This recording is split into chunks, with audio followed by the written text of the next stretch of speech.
کہ ایک ایسی قوم، ایک ایسا گروہ جو مقصد بالنیہ کسی چیز پر جمع ہو کر ٹریول کر رہا ہو تو اسے کہتے ہیں اصل میں امہ۔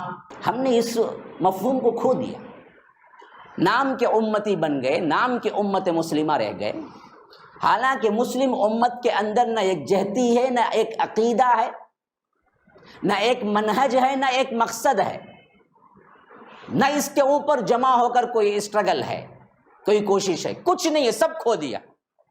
پھر بھی ہم بڑے شان سے کہتے ہیں کہ ہم امت مسلمہ ہیں۔ پورے 1400 سالہ تاریخ کے اندر صرف وہ 88 سال ہیں جن میں بیت المقدس ہمارے انڈر میں نہیں رہا بس، اور وہ سب سے زیادہ بدترین ذلیل ترین امت مسلمہ کے سال ہیں، پھر آج نہیں ہے ہمارے ہاتھوں میں، تو یاد رکھو دوسرا بدترین دور ہمارا گزر رہا ہے۔ ہم کو احساس ہی نہیں، ہم سمجھتے ہیں کہ صدیوں سے انہی کے پاس ہے، نا مسلمانوں ہی کے پاس رہا، حتیٰ کہ خلافت عثمانیہ 1924 تک جو قائم تھی ان کے باقاعدہ قانون میں لکھا ہوا تھا یہ قانون کہ یہودی یہاں گھر لے نہیں سکتا، اور یہ قانون خود عیسائیوں نے لکھوایا تھا جب حضرت عمر نے چابیاں لی تھی۔ عیسائی اور یہودی یوں کٹر دشمن تھے، کبھی کبھی خواہش ہوتی تو چنگیز خان کھوپڑیوں کا مینار بنانے کا حکم دیتا، اینٹوں پتھروں کے نہیں، انسان کے کھوپڑیوں کے مینار بنانے کا حکم دیتا۔ کھوپڑیوں کے مینار بنانے کے لیے عام لوگوں کو بیگار میں جس طرح پکڑ لیتے اس طرح کیا ہے، شہروں کو جاتے تھے، لوگوں کو قتل کر کے کھوپڑیاں سجاتے تھے، جب مینار تعمیر ہوتا تو اس کے اوپر بیٹھ کے شراب پیتا تھا، اور سب مسلمانوں کا تھا۔ ہم نے کتابوں کو اکٹھا کیا تھا، روایتوں میں آتا ہے کہ چنگیزی فوج نے سوچا کہ اس کو جلانے کے لیے بھی ایک فوج کی ضرورت ہے، کہاں تک جلاتے رہیں گے، اٹھاؤ پھینکو، دریا میں اٹھا کے پھینکو۔ کہتے ہیں کہ دجلہ کئی دنوں تک سیاہ رہا، بہت بڑا دریا بغداد کا، پانی ہی رنگ بدل گیا تھا، کیونکہ اس کے اندر اتنی کتابیں پھینکی گئی، اتنی کتابیں پھینکی گئی، اتنی کتابیں پھینکی گئی کہ سیاہی مل کے اصل پانی کا رنگ کھو دیا۔ خاقان اصل میں نام پڑا اس واسطے کہ خانوں کا خان، خاقان۔ تو خاقان جب آیا تھا مسلمان تھا، نام کا مسلمان ہو چکا تھا، اسے پتا نہیں تھا اسلام کیا ہے، بس مسلمان تھا۔ تو امام ابن تیمیہ اس کے دربار میں جب گئے تو انہوں نے ڈنکے کی چوٹ پہ تقریر کی، تیرے باپ دادا کافر تھے تبھی بھی اتنے مسلمانوں کو نہیں مارا، تو مسلمان کہہ کر اپنے ہاتھوں سے کہہ مسلمانوں کو مارتا ہے۔ خاقان نے کہا کہ میں نے اتنا جری آدمی آج تک کسی کو نہیں دیکھا ہے۔ امام ابن تیمیہ کے ساتھ کہا کہ آپ میرے لیے دعا کیجئے، کہا کہ اے اللہ یہ اسلام کے شان کے لیے لڑتا ہے، یہ اسلام کی ناموری کے لیے لڑتا ہے، تو اے اللہ اسے فتح دے، اے اللہ یہ اپنی سلطنت بڑھانے کے لیے لڑتا ہے اور مسلمانوں کو بیجا قتل کرتا ہے، تو اے اللہ اس کو نیست و نابود کر دی۔ تو خاقان نے کہا آمین۔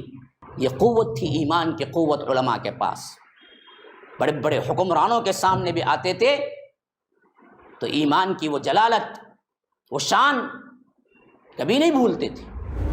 جس حیثیت سے یہودی ابھر رہے تھے، بیت المقدس تک کے اندر ہاتھ لے لیا اور جگہ بنا کے وہاں پر رجسٹری بھی کر لیا اور اسرائیل بھی قائم ہوگا ایک طرف، لیکن دوسری طرف ان کا کٹر مخالف دشمن جو اس سے پہلے کبھی نہیں پیدا ہوا، وہ پیدا ہوا ہٹلر۔ اس نے ان کو اتنا مارا، ایک ہی زمانے میں عجیب دونوں واقعات 1965 میں۔ تو یہ ہے جو 5 کلو سے زیادہ سونا کیا ہے، صرف اور صرف مسلمانوں کی طرف سے، اپنے طرف سے انڈیا کی فوج کو دیا۔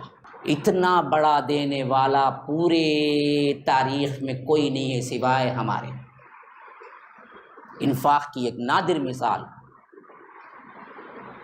ہاں کلو نے ٹنوں کے حساب سے سونا دیا ہندوستانی گورنمنٹ کو، اور آج یہ ہندوستانی گورنمنٹ ہم کو کہتی ہے کہ ہم کیا ہیں، وطن پرست نہیں ہیں، ہمارے وطنیت پر شکوک و شبہات کا اظہار کرتی ہے، ہم کو کہتی ہے کہ جاؤ باہر۔ کیوں؟ ہم کو تاریخ ہی پتہ نہیں ہے کیا ہے۔ MSLI TV، رہنمائی بدلتی دنیا کے لیے۔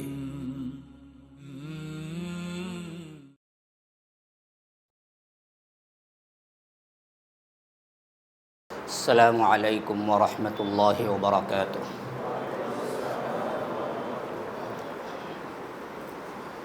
ان الحمد للہ نحمده ونستعینه ونستغفره ونؤمن به ونتوکل علیہ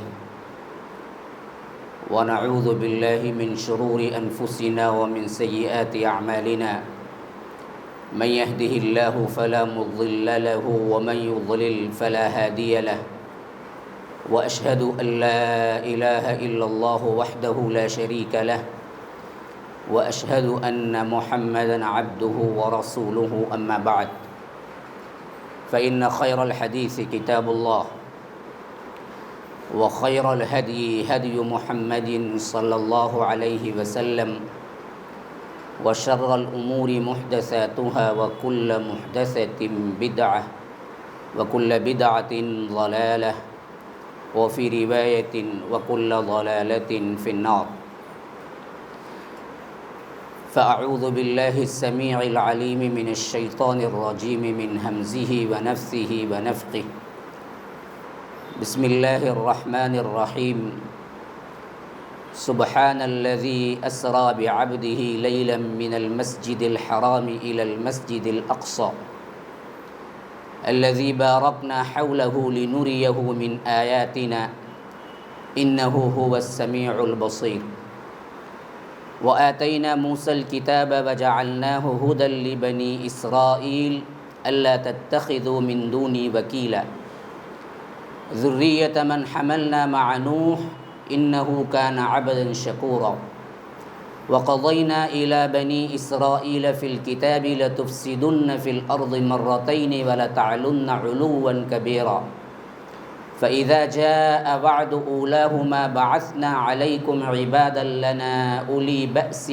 شديد فجاسوا خلال الديار وكان وعدا مفعولا ثم رددنا لكم الكرة عليهم وأمددناكم بأموال وبنين وجعلناكم أكثر نفيرا إن أحسنتم أحسنتم لأنفسكم وإن أسأتم فلها فإذا جاء وعد الآخرة ليسوءوا وجوهكم وليدخلوا المسجد كما دخلوه أول مرة وليتبروا ما علوا تتبيرا عسى ربكم أن يرحمكم وإن عدتم عدنا وجعلنا جهنم للكافرين حصيرا إن هذا القرآن يهدي للتي هي أقوم ويبشر المؤمنين الذين يعملون الصالحات أن لهم أجرا كبيرا وأن الذين لا يؤمنون بالآخرة أعتدنا لهم عذابا أليما اللهم أرنا الحق حقا وارزقنا اتباعه وأرنا الباطل باطلا وارزقنا اجتنابه اللهم علمنا ما ينفعنا وانفعنا بما علمتنا وارزقنا علما رب اشرح لي صدري ويسر لي أمري واحلل عقدة من لساني يفقه قولي اس اللہ کے نام سے ابتدا جس کے ناموں کی کوئی انتہا ہی نہیں ولو ان ما فی الارض من شجرۃ اقلام والبحر يمده من بعده سبعة ابحر ما نفدت کلمات اللہ اس ذات اقدس پر کروڑوں درود و سلام ہوں جو تمام جہانوں کے لیے رحمت للعالمین بن کے آئے تھے اللہم صلی علی محمد وعلی آل محمد كما صليت على إبراهيم وعلى آل إبراهيم إنك حميد مجيد وبارك على محمد وعلى آل محمد كما باركت على إبراهيم وعلى آل إبراهيم إنك حميد مجيد برادران اسلام، واجب الاحترام بزرگوں، دوستوں، عزیز ساتھیوں، لائق احترام ماؤں اور بہنوں، آج جس موضوع پر میرا خطاب ہے، امت مسلمہ، اس کا ماضی اور اس کا حال اور اس کا مستقبل کیا ہے۔ اس عنوان پر گفتگو کرنے سے پہلے عنوان کیوں اور اس کا مفہوم کیا ہے یہ سمجھ لیجئے، تو انشاءاللہ عنوان پر جب گفتگو ہوگی بات سمجھنے میں آسانی ہوگی۔ موضوع کی اہمیت کے پیش نظر آپ کو توجہ دینا پڑے گا. یہ مزاحیہ بیان نہیں ہو سکتا کہ میں اس میں مزاحیہ کلام کروں. متوجہ خود ہوں گے تو بات سمجھ آئے گی، کیونکہ اس دور کے اندر اس موضوع کا سمجھنا انتہائی ضروری ہے. میں اس دور کو تھوڑا سا چبا کر کہا ہوں اس واسطے کہ اس پر بھی بڑی گفتگو ہونی ہے. میرا موضوع کا ایک حصہ وہاں پر بھی جائے گا، دور حاضر میں کیا کچھ ہو رہا ہے. دیکھیے، اصل لفظ ہے امت مسلمہ، اور یہ بہت ہی ہمارے اعتبار سے نون لفظ ہے.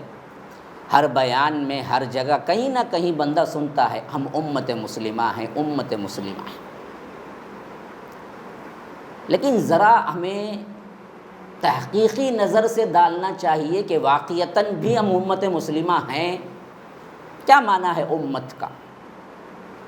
مسلم یہ تو سب جانتے ہیں، جو لا الہ الا اللہ محمد الرسول اللہ صلی اللہ علیہ وسلم یہ کلمہ پڑھتا ہے وہ مسلم ہے. اور لغوی اعتبار سے ڈکشنری میننگ، عربی میننگ کے اعتبار سے مسلمان کا معنی ہے کہ سرنڈر ہو جانا، تابعدار ہو جانا، مطیع و فرما بردار ہو جانا، اللہ اور اس کے رسول کے احکامات کو مان لینے کا کیا ہے، اعلان کرنا، یہ ہے. لیکن امت کے لفظ میں ہمارے اندر وہ شعور پیدا نہیں ہوا جو اصل میں ہونا چاہیے. امت بہت ہی اہم ترین لفظ ہے، اور قرآن مجید کے اندر لفظ امہ کئی معنی میں استعمال ہو رہا ہے. ایک چھوٹی سی جماعت کے لیے بھی امت کا لفظ آیا ہے، جیسے سورہ آل عمران میں فرمایا کہ وَلْتَكُمْ مِنْكُمْ أُمَّةٌ، تمہاری بڑی جماعت میں سے ایک چھوٹی جماعت یہ ہونی چاہیے کہ یہ نیکی کا کام کرے. تو وہاں پر معنی کیا ہے؟ ایک چھوٹا سا گروہ کے معنی میں. اسی طرح مدت کے لیے بھی امت کا لفظ آیا ہے، ایک عرصے کے لیے، ایک زمانے کے لیے بھی آیا ہے، جو حضرت یوسف علیہ السلام کے زمانے کا واقعہ جو اللہ ذکر کرتا ہے سورہ یوسف کے اندر کہ جب داخل ہوئے جیل میں تو اس وقت ساتھ میں 2 اور قیدی بھی داخل ہوئے تھے. وَدَخَلَ مَعَهُ السِّجْنَ فَتَيَانِ، 2 نوجوان بھی اندر داخل ہوئے تھے. اور مشہور واقعہ ہے، انہوں نے خواب سنایا تھا، اور حضرت یوسف علیہ السلام نے خواب کی تعبیر بھی دی تھی اور بتایا بھی تھا کہ ایک جو ہے وہ جرم میں باقاعدہ سولی پہ چڑھے گا، اور ایک دوسرا جو ہے وہ بری ہو جائے گا، چھٹ کے جائے گا، بادشاہ کو شراب پلائے گا. پھر اس کے بعد وہ جو چھٹ کے جائے گا، بادشاہ کو شراب پلائے گا نا، اس سے حضرت یوسف نے فرمایا کہ دیکھو جب تم بادشاہ کے پاس پہنچ جانا تو ذرا میرا بھی ذکر کرنا، میں بھی کیا ہے ایک بے گناہ قیدی ہوں جسے مجھے کیا ہے جیل میں ڈال دیا گیا، ورنہ میرا جرم کچھ نہیں ہے، تو میرا بھی ذکر کرنا. لیکن وہ قیدی جو گیا تھا نا وہ بھول گیا، ایک زمانے تک بھولا رہا، تقریباً روایتوں میں آتا ہے کہ 8-10 سال تک بھولا رہا. پھر اسے یاد آیا ایک مرتبہ جب وہ شراب پلا رہا تھا اور بادشاہ نے خواب بھی بیان کیا تھا کہ میں نے خواب دیکھا ہے، تو تب مجھے یاد آیا کہ ارے یہ خواب کی تعبیر تو حضرت یوسف بہت اچھا جانتے ہیں نا. تو اللہ وہاں استعمال کرتا ہے بعد امت انا انبئکم بتأویلہ، بعد مدت کے اسے یاد آیا کہ اصل میں میرا خواب بھی کیا ہے، ایک بیان کرنے والے نے بیان کیا جو جیل میں بڑا معصوم. اب یہاں پر امہ کا لفظ آیا ہے، یہ ایک عرصے کے لحاظ سے، ایک مدت کے اعتبار سے آیا ہے. اور اسی طرح دیکھیے مرجع و ماوا کے اعتبار سے بھی استعمال ہوتا ہے. جو ہے نا وہ اصل میں اسی امہ سے نکلا ہے، اور عربی میں کہتے ہیں ماں کو. ماں اصل ہوتی ہے، جڑ ہوتی ہے اس کی، اس معنی میں بھی استعمال ہوا ہے. اور اسی معنی میں کیا ہے، یہ قصد کرنا، ایک نیت کرنا، ایک ارادہ کرنا، اس معنی میں بھی عربی میں بھی استعمال ہوا ہے، قرآن میں بھی استعمال ہوا ہے. بلکہ ہم کہہ سکتے ہیں کہ لغوی اعتبار سے میننگ ہی اصل میں کیا ہے، امہ کا مطلب ہے ارادہ کرنا، نیت کرنا، قصد کرنا. ہاں، امہ یا امو کا مطلب ہے ارادہ کرنا، نیت کرنا، ایک عزم مصمم کرنا.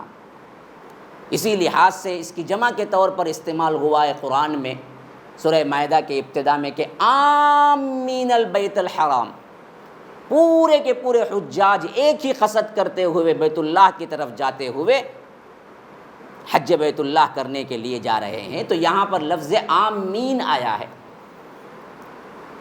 تو ان تمام الفاظ کا نچوڑ جو ہوا ہے، جو اصل مجھے بتانا مقصود ہے، شاید ذرا شاق گزر رہا ہے، علمی بات ہے، اور ہم تو پہلے ہی کیا ہے، ذرا سا بیان عمیق ہو جائے تو ہمیں نیند آنے لگتی ہے، اور بندہ ایسے ہے اس معاملے میں بغیر ٹیکے کے بھی سوتا ہے تو صرف اس مجلس میں سوتا ہے، دوسری جگہ وغیرہ نہیں سوئے گا وہ، کم از کم اس کو ٹیکا تو چاہیے۔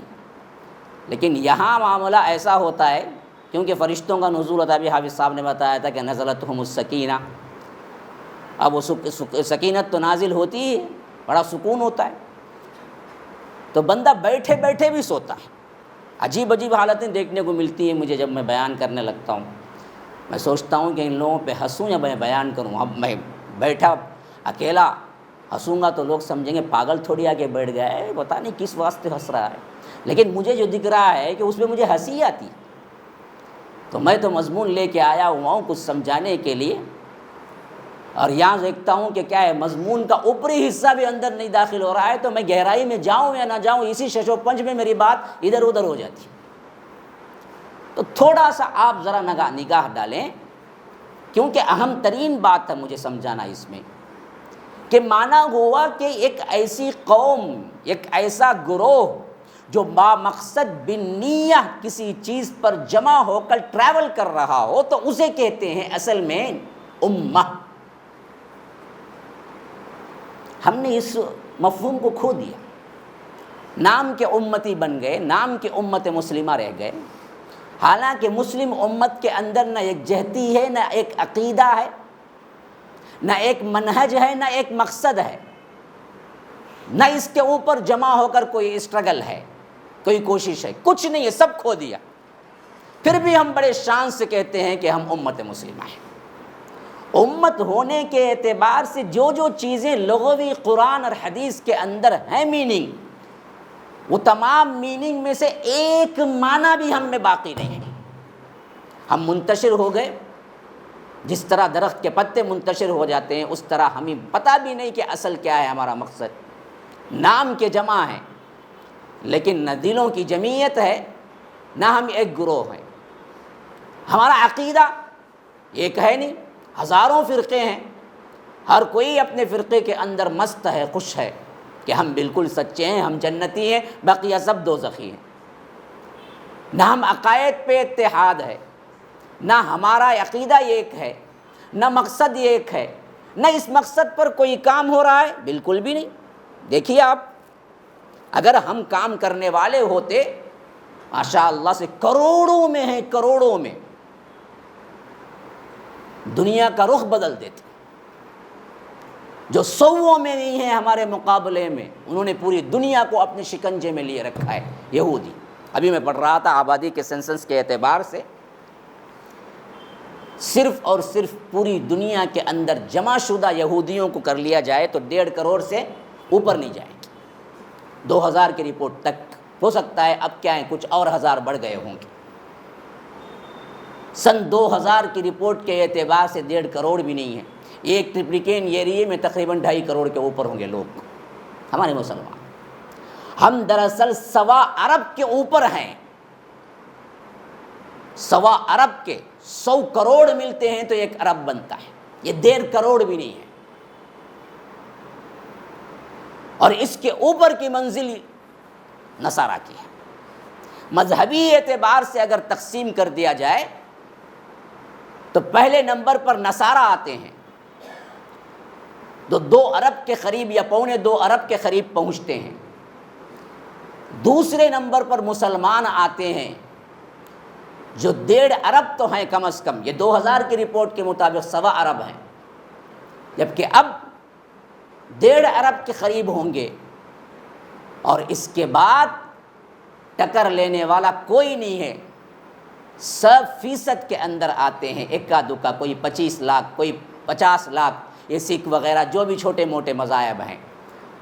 اور ان سب میں بھی سب سے کم ترین جو ہیں وہ یہودی مذہب ہے، جو آج پوری دنیا کو ٹیکل کر رہا ہے۔ اس حیثیت سے یہ بات بھی غور طلب ہے کہ اس امت کی جو تعداد ہے،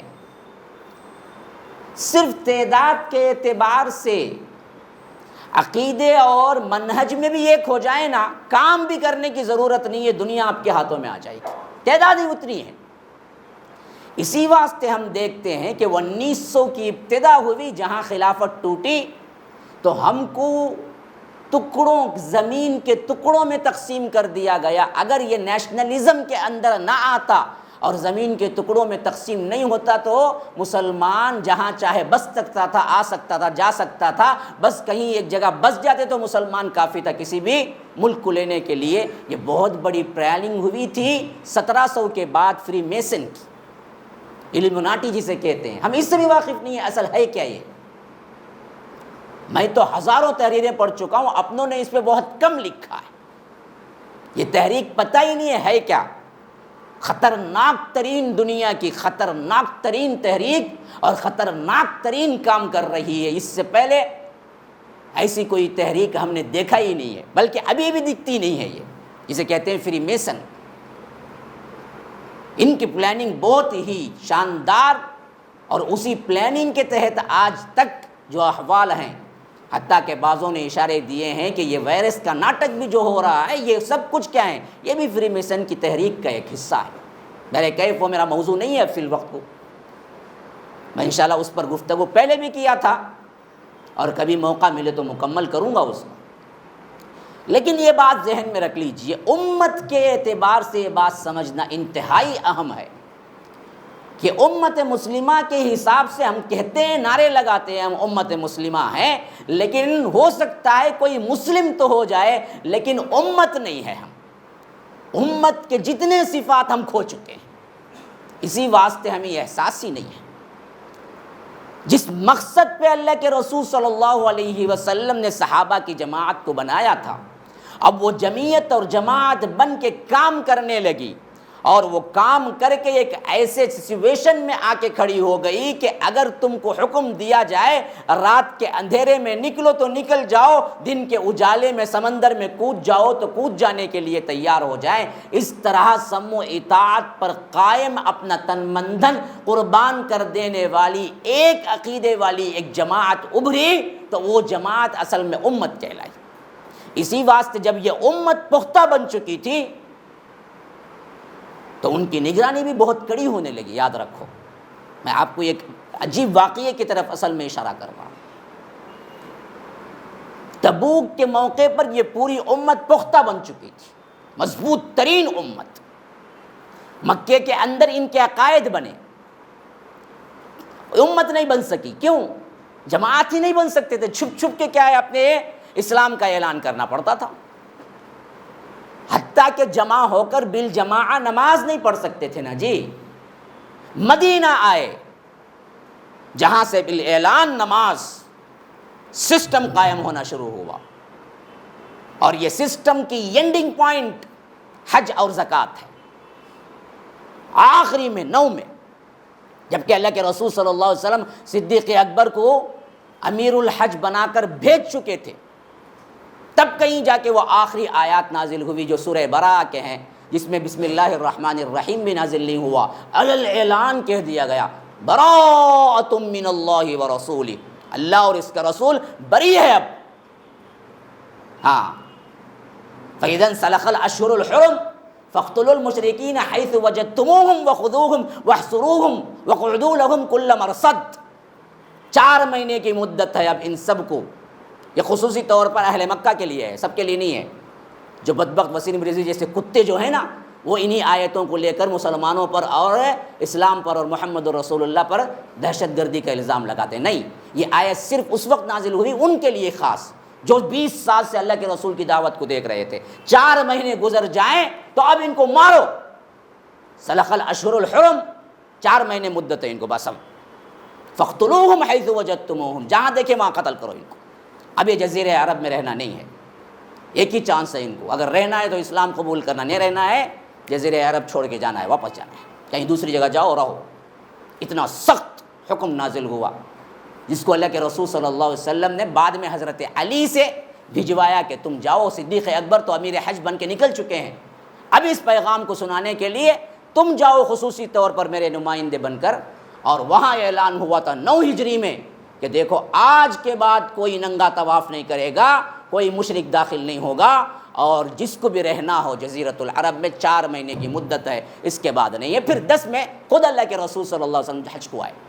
یہ 9 کا واقعہ ہے جہاں پر امت کے اعتبار سے پوری امت یکجا ہو چکی تھی، اور قوانین کے اعتبار سے سب قوانین نازل ہو چکے تھے۔ اس کے بعد اس امت پر کڑی نگرانی کیسے ہوئی؟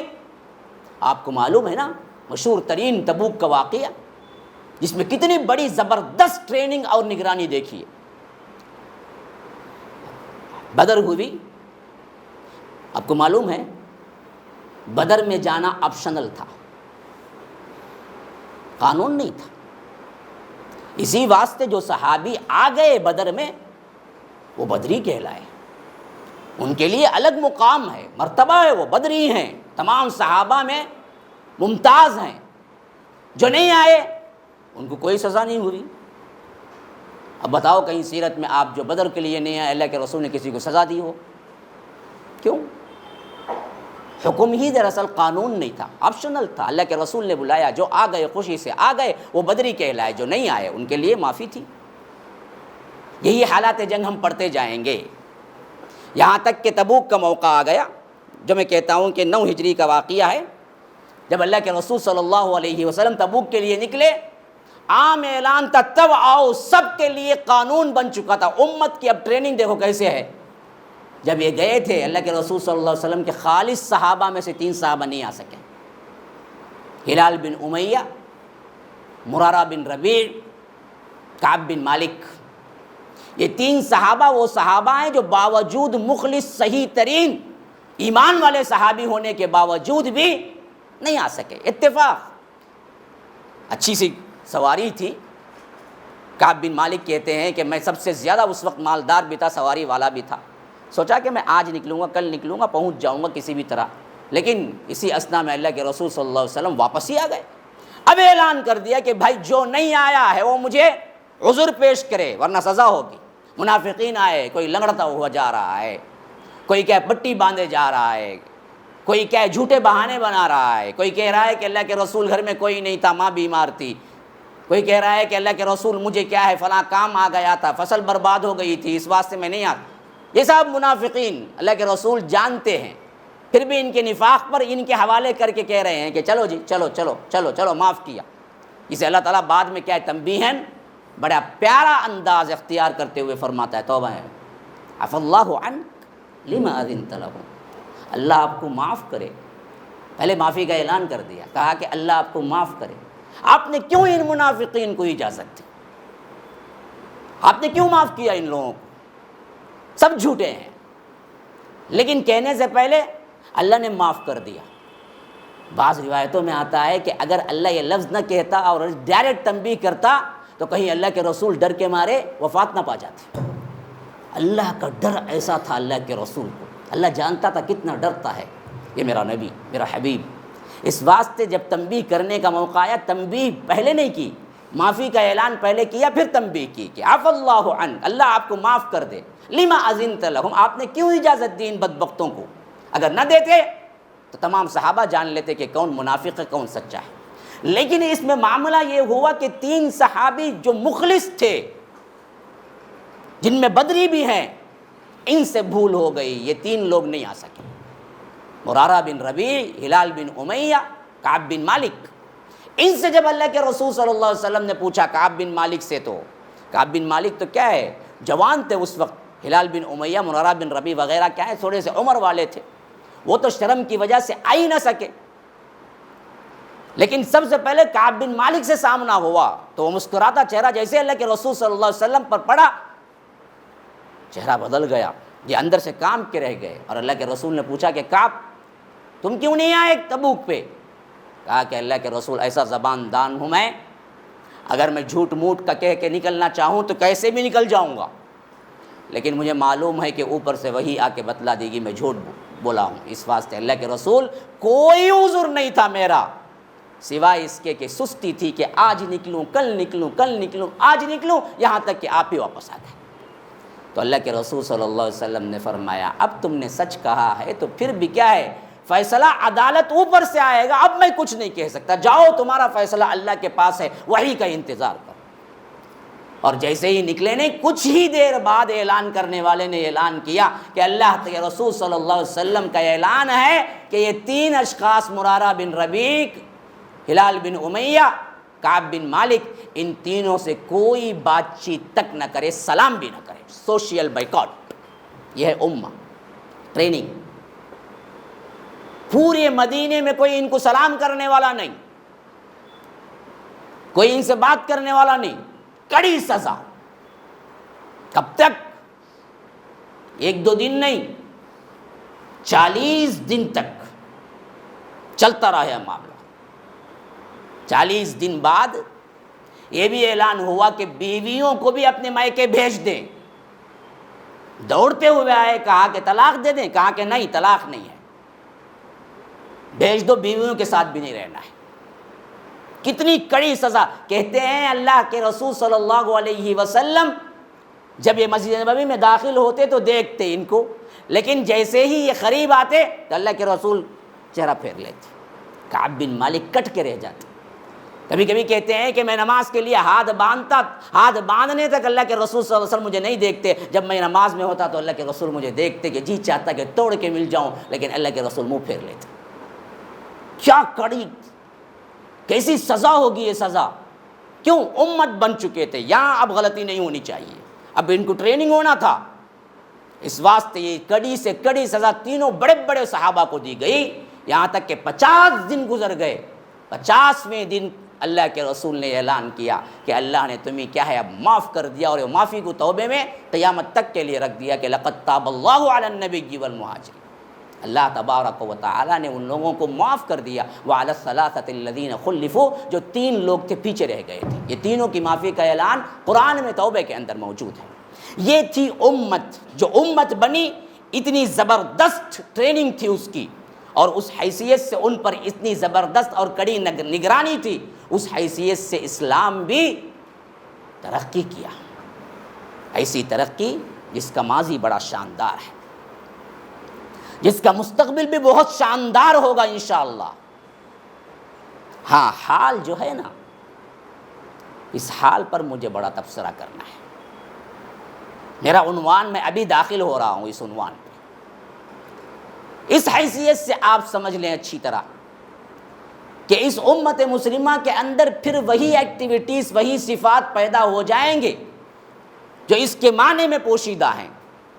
ایک جہت، ایک سمت، ایک عقیدہ، ایک ارادہ، ایک مقصد، اور پھر اس مقصدیت پر تن من دھن لگا کر کام اگر ہمیں آ جائے پھر، تو یاد رکھو جس طرح ہمارا ماضی شاندار رہا اسی طرح حال بھی شاندار ہو جائے۔ مستقبل تو شاندار ہونے کی بہت روایت ہے۔ اب اس سلسلے کو سمجھنے کے لیے آپ کو تھوڑی سی تاریخ بھی یاد رکھنی پڑے گی، اور میں ایک تاریخ کا ادنا سے طالب علم ہونے کی حیثیت سے آپ سے کہہ رہا ہوں کہ یاد رکھو، ہمارے اندر کی جو تبدیلی ہو سکتی ہے اس وقت تک نہیں ہو سکتی جب تک کہ ہم اپنی تاریخ کو نہ یاد رکھیں۔ اور یہ بات بالکل صحیح ہے کہ جو لوگ اپنی تاریخ کو بھول جاتے ہیں، دنیا ان کو بہت جلد بھلا دیتی ہے۔ ہمارا حال یہی ہے کہ ہمارا اپنا جو سابقہ کردار رہا، اس کردار کو ہم جانتے بھی نہیں ہیں، نہ پڑھتے ہیں، نہ جانکاری رکھتے ہیں، لیکن جو ہم کو مٹانے پہ تلے ہوئے ہیں، یاد رکھو اللہ کی قسم ہماری تاریخ کو ہم سے زیادہ جانتے ہیں، اس واسطے ہی وہ ہمیں مٹانے میں کامیاب ہے۔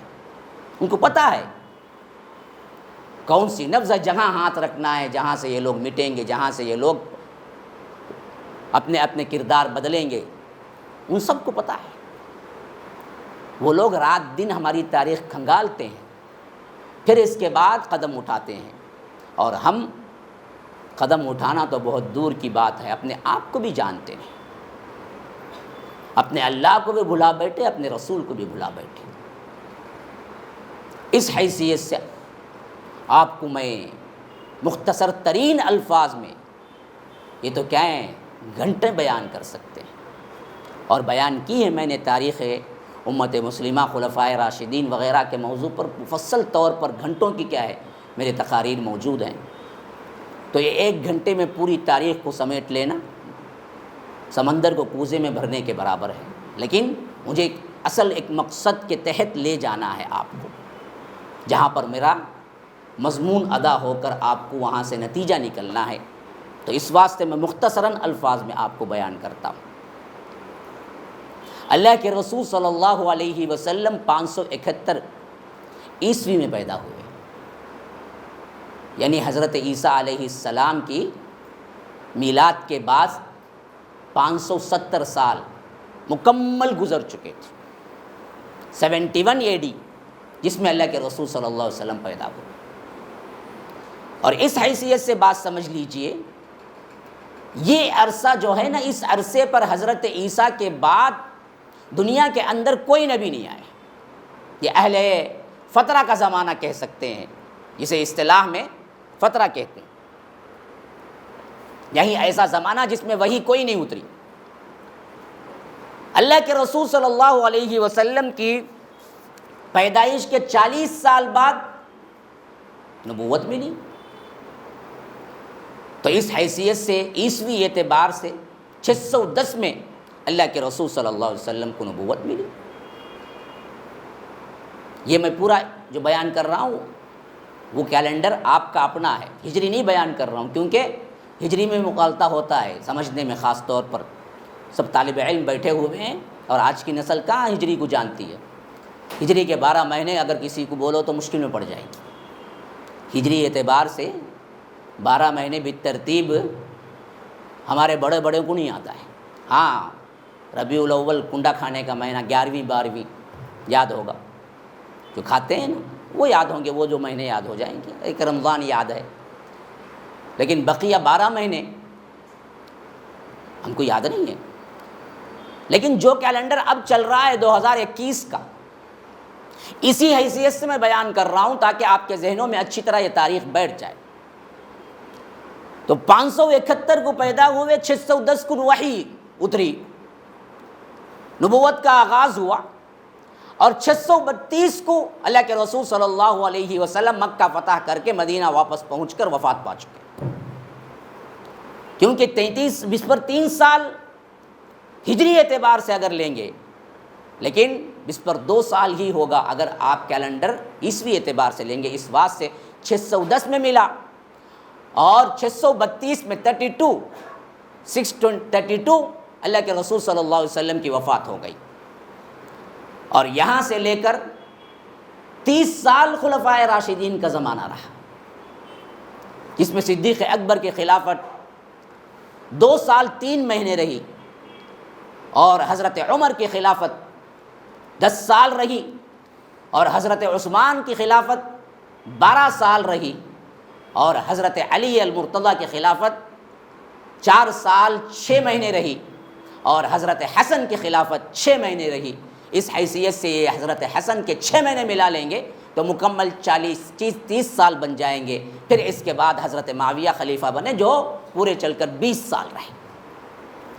اس حیثیت سے آپ دیکھ لیں کہ 632 میں 30 ملا لو، 662 یہاں پر پورے کے پورے خلفائے راشدین آئے اور گزر گئے، اور 62 سے لے کر 82 تک حضرت امیر معاویہ خلیفہ رہے پورے 20 سال.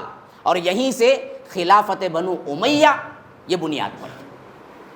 خلافت بنو امیہ بھی تقریباً 100 سال چلی، 100 سال سے تقریباً آگے پیچھے. اور ان میں بھی اگر ہم دیکھتے ہیں ایک خاندان کی خلافت صرف اور صرف 3 پشت یا 4 پشت چلی ہے، اس کے علاوہ پھر خاندان بدل گیا ہے. اس حیثیت سے بھی آپ دیکھ لیں کہ 132 ہجری کے اندر تک خلافت بنو امیہ بھی ختم ہو گئی. پھر اس کے پیچھے خلافت بنو عباس آئی، اور خلافت بنو عباسیہ اپنے اعتبار سے 400 سال تک چلتی رہی، کمزور ہوتی رہی. کہیں کیا ہے واقعتاً مضبوط ہوئی، کہیں پھر کیا ہوا ان کے اندر کمزوری آئی، کہیں کیا ہے ٹکڑے ہوئے. لیکن خلافت چلتی رہی یہاں تک کہ 1200 عیسوی میں یہ خلافت بھی پوری کی پوری ختم ہو گئی۔ بغداد کے اندر آخری جو خلیفہ تھا مستعصم، اس کو گھوڑوں تلے رون ڈالا گیا اور چنگیز خان نے پورے عالم اسلام کو تہ و بالا کر دیا۔ یہ ایک پہلا سیشن ہے ہمارا جو کہ مکمل ہوا۔ اب اس میں ذہن جو سمجھنے کی بات ہے وہ میں آپ کو بتا دیتا ہوں۔ دیکھیے یہ پورا دور جہاں سے 632 سے لے کر اللہ کے رسول صلی اللہ علیہ وسلم کی وفات سے لے کر شروع ہوا 1200 تک، یہ بڑے شان و شوکت والا دور تھا، باوجود اس کے کہ اس کے اندر کچھ لڑائیاں ہوئی، کچھ کمزوریاں ہوئی، لیکن علل اعلان ہم کہہ سکتے ہیں کہ پوری دنیا کے اوپر سپر پاور کوئی طاقت تھی تو وہ مسلمانوں کی طاقت تھی، ہمارے مقابلے میں کوئی نہیں تھا۔ اور جتنی طاقتیں تھیں صدیوں سے، ان سب کو اللہ تبارک و تعالیٰ کے فضل و کرم سے مسلمانوں نے مٹا کے رکھ دیا، صرف توحید کا بول بالا تھا۔ اور مسلمان امت کے اندر اپنے شاعر، اپنے اسلامی روایات، اسلامی شان و شوکت باوجود بہت زیادہ گرنے کے قائم تھی، دائم تھی، اور کوئی غلط نظر سے نہیں دیکھ سکتا تھا۔ ہمارے لیے ایک خلیفہ موجود تھا پوچھنے والا، اور اگر کبھی کبھی کوئی سر اٹھانے کی کوشش کرتا تو خلیفہ کتنا ہی گرا ہوا کیوں نہ ہو بیدار ہو جاتا اور ایسا جواب دیتا کہ یاد رکھو پھر مسلمانوں کی طرف کوئی ٹیڑھی آنکھ دیکھنے کی، ٹیڑھی آنکھ اٹھانے کی بھی لائق نہیں رہتا۔ یہ شاندار ترین ماضی تھا جو بالتسلسل قائم رہا، ان کے اندر اوپر نیچے ہوتا رہا، کچھ دنیا پرستی مسلمانوں کے اندر آئی، فحاشی اوریانی آئی، لیکن مجموعی طور پر پوری دنیا کے اندر مسلمان ہی سپر پاور رہے، اور مسلمانوں میں وہ اصل اسپرٹ اسلام کی باقی تھی۔ اور اللہ تبارک و تعالیٰ کے فضل و کرم سے نظام جسے ہم کہہ سکتے ہیں، سلطنت جسے ہم کہہ سکتے ہیں، پاور جسے ہم کہہ سکتے ہیں، یہ بالکل باقی رہا۔ ان میں دو بڑی چیزیں ہیں جن کو ہم نظر انداز نہیں کر سکتے۔ ایک وہ مسئلہ تھا جب صلیبی جنگوں کا آغاز ہوا، اور اس معاملے میں آگے بڑھتے رہے یہاں تک کہ بیت المقدس بھی انہوں نے فتح کر لیا۔ اور بیت المقدس جب فتح کیے ہیں، آپ کو معلوم ہونا چاہیے عیسوی اعتبار سے 1099 سن تھا، 1099 سن عیسوی تھا جب بیت المقدس حضرت عمر نے جو لیا تھا، دوبارہ مسلمانوں کے پاس سے صلیبیوں کے ہاتھوں میں گیا۔ 1099 سال ہو چکے تھے، یعنی 1 سال کم 1100، اور یہاں سے لے کر 1050 پر 80 پر 7 تک، 1080 پر 7 تک صلیبیوں کے ہاتھوں میں رہا، یعنی کل 88 سال۔ یہ 88 سالوں میں ایک بہت ہی اہم ترین دور ہے جو مسلمانوں پر گزرا ہے ذلت کا، جسے وہ سمجھتے رہے کہ ہم نے کیا ہے، قبلہ اول بیت المقدس کو اپنے ہاتھوں سے کھو دیا ہے۔ صرف اتنا ہی عرصہ رہا، 88 سال۔ ہاں، آج ہم کو معلوم ہی نہیں ہوتا کہ کبھی بیت المقدس پہ کیا ہے، ہماری حکومت بھی تھی۔ فلسطین میں مار دیکھتے ہم عادی بن چکے ہیں کہ یہ تو صدیوں سے یہاں پر مار ہی ہے مسلمانوں کو، اس کے علاوہ ملا کیا؟ حالانکہ بات بالکل بھی یہ نہیں ہے۔ اللہ کے رسول صلی اللہ علیہ وسلم کے بعد حضرت عمر کے دور میں بغیر کسی جنگ کے چابیاں لا کے پادری نے پیش کیا تھا، وہاں سے بیت المقدس جو فتح ہوا نا، وہاں سے لے کر 1099 تک مسلمانوں ہی کے ہاتھوں میں رہا۔ پھر 1080 پر 7 کو دوبارہ سلطان صلاح الدین ایوبی نے واپس لے لیا۔ برابر 88 سال ایسے دور میں رہے مسلمان جن کے اندر انہیں بہت بے چینی رہی کہ بیت المقدس قبلہ اول ہمارے ہاتھوں سے نکل گیا۔ یہ تڑپ انہیں جینے نہیں دی، تڑپتے رہے۔ اسی واسطے سلطان صلاح الدین ایوبی کا مقصد ہی یہی ہو گیا تھا کہ اللہ نے مجھے کیا ہے مصر کی عمارت دی تو میں اس کو لے کر رہوں گا۔ اور ان کے جو بڑے تھے، ان کو مصر میں جو بھیجا تھا گورنر بنا کر، نور الدین زنگی رحمہ اللہ، ان کا بھی یہی تھا کہ زندگی میں اگر اللہ تبارک و تعالی نے مجھے لمبی کر دی، زندگی دے دی، میں کسی بھی حالت میں کیا ہے بیت المقدس فتح کر کے رہوں گا۔ حالانکہ اس وقت خلافت عباسیہ کمزور پڑتی جا رہی تھی، وہاں کے الگ الگ سلطنتیں اپنے اپنے طور پر دعوے دار تھی کہ یہ ہماری ہیں، اور نور الدین زنگی بھی اپنے دمشق کے اعتبار سے ان کا قبضہ تھا، اور ان کے اندر یہ ولولہ تھا کہ کسی بھی طرح ہم بیت المقدس کو فتح کر کے رہیں گے۔ یہاں تک کہ بعض روایتوں میں ہے کہ زہر کھلا کے انہیں بھی مار دیا گیا، لیکن انہوں نے تعمیر تک کر دیا تھا جو ممبر فتح کر کے وہاں پر رکھیں گے۔ اور ان کے جانشین جو آئے سلطان صلاح الدین ایوبی، انہوں نے اپنی زندگی پوری لگائی، یہاں تک کہ خود مسلمانوں نے بھی ان سے خانہ جنگیاں کی، ان سب کو برداشت کیا، اور آخر کار پھر 88 سال کے بعد دوبارہ بیت المقدس مسلمانوں کے ہاتھ آیا تو وہی نور الدین زنگی رحمہ اللہ کا ممبر لے جا کے وہاں پر رکھا، اور وہیں پر انہوں نے سب سے پہلا خطبہ اسی ممبر پہ دیا۔ یہ دور ہے 88 سال کا دور، جس میں مسلمان بڑے پریشان رہے، بیت المقدس ان سے چھینا رہا۔ ہاں، اس کے بعد جو آیا نا، پھر اسرائیل قائم ہونے تک کوئی نہیں چھین سکا۔ اسی لیے میں نے کہا کہ 2 دور ہیں جن میں ہم نے کیا ہے بہت ذلیل ہوئے، ایک یہ دور، ایک وہ 88 سال کا دور جہاں پر بیت المقدس ہمارے ہاتھوں میں نہیں رہا۔ آپ کو پتہ ہے پورے 1400 سالہ تاریخ کے اندر صرف وہ 88 سال ہیں جن میں بیت المقدس ہمارے انڈر میں نہیں رہا بس، اور وہ سب سے زیادہ بدترین ذلیل ترین امت مسلمہ کے سال ہیں، پھر آج نہیں ہے ہمارے ہاتھوں میں، تو یاد رکھو دوسرا بدترین دور ہمارا گزر رہا ہے۔ ہم کو احساس ہی نہیں، ہم سمجھتے ہیں کہ صدیوں سے انہی کے پاس ہے، نہ، مسلمانوں ہی کے پاس رہا۔ حتیٰ کہ خلافت عثمانیہ 1924 تک جو قائم تھی، ان کے باقاعدہ قانون میں لکھا ہوا تھا یہ قانون کہ یہودی یہاں گھر لے نہیں سکتا، اور یہ قانون خود عیسائیوں نے لکھوایا تھا جب حضرت عمر نے وہاں پر کیا کیا تھا، چابیاں لی تھی۔ عیسائی اور یہودی یوں کٹر دشمن تھے، جب حضرت عمر کے حوالے کیا، عیسائیوں نے یہ لکھوایا کہ آپ ہمیں لکھ کر دیں قانونی طور پر یہودی بیت المقدس کے اندر جگہ نہیں لے سکتے، تو حضرت عمر نے لکھوایا کوئی خرید نہیں، ہاں آ جا سکتا ہے، رہ سکتا ہے، زمین خرید نہیں سکتا، بیت المقدس میں زمین نہیں خرید سکتا یہودی۔ 1400 سال تک یہی قانون رہا، سوائے وہ 88 سال کی جو نکل گئے۔ السلام علیکم ورحمۃ اللہ وبرکاتہ۔ احباب کرام، میں جاوید عثمان ربانی آپ سے خصوصی طور پر اپیل لے کے حاضر ہوا ہوں۔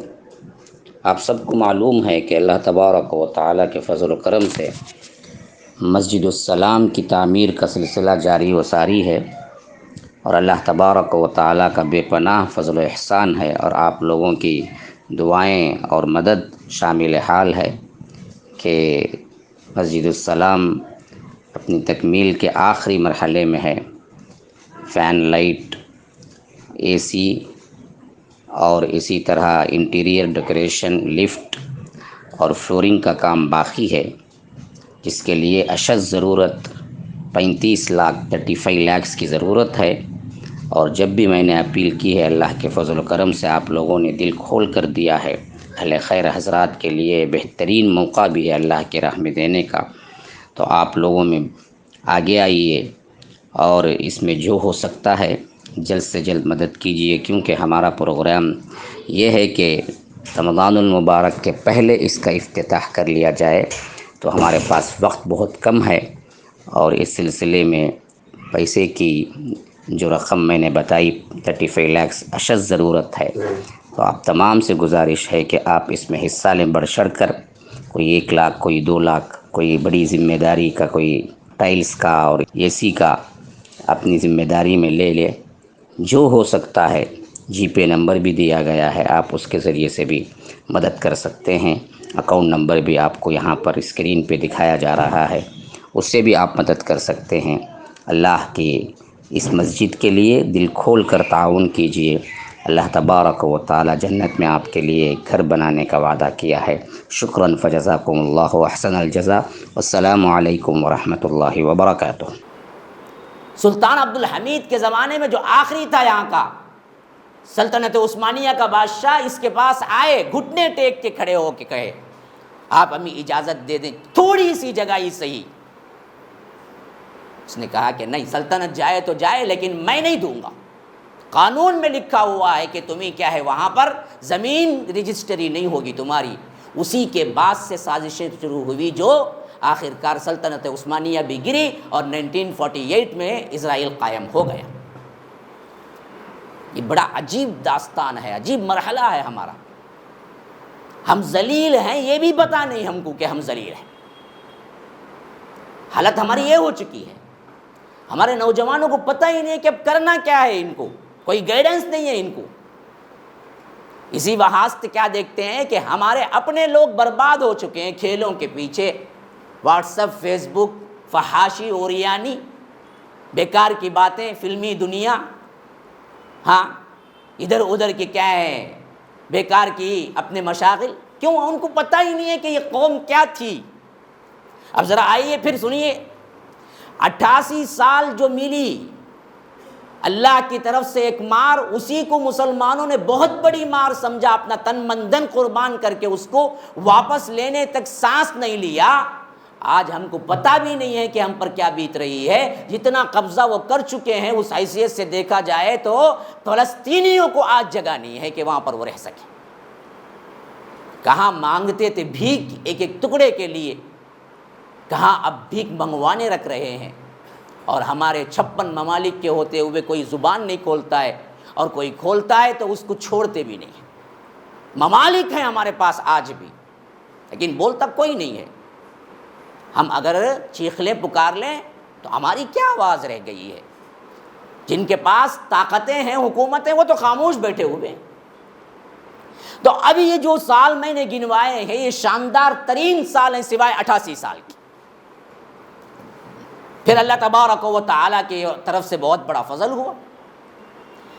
سلطان صلاح الدین ایوبی آئے اور 1099 میں جب ان لوگوں نے لے لیا، 88 سال بعد 1180 پر 7 میں 180 پر 7 میں، بالکل صحیح بات ہے، 1180 پر 7 میں دوبارہ جب یہ حاصل کر لیے تو ابھی 100 سال کا عرصہ نہیں گزرا تھا کہ خلافت عثمانیہ آ گئی اور خلافت بنو عباس گر گئی. اور یہی وہ 100 سالہ دور ہے جس کے اندر ہمارا جو آخری خلیفہ عباسیہ کا جو خلیفہ تھا اس کو گھوڑوں کے تلے رون دیا گیا اور سلطنت مکمل گر گئی. اس وقت پرسان حال مسلمانوں کا کوئی نہیں تھا. آج سے بھی بدترین دور ہمارے اوپر گزر چکا ہے میرے بھائیوں. مایوس نہ ہو، تاریخ سے سبق لیں.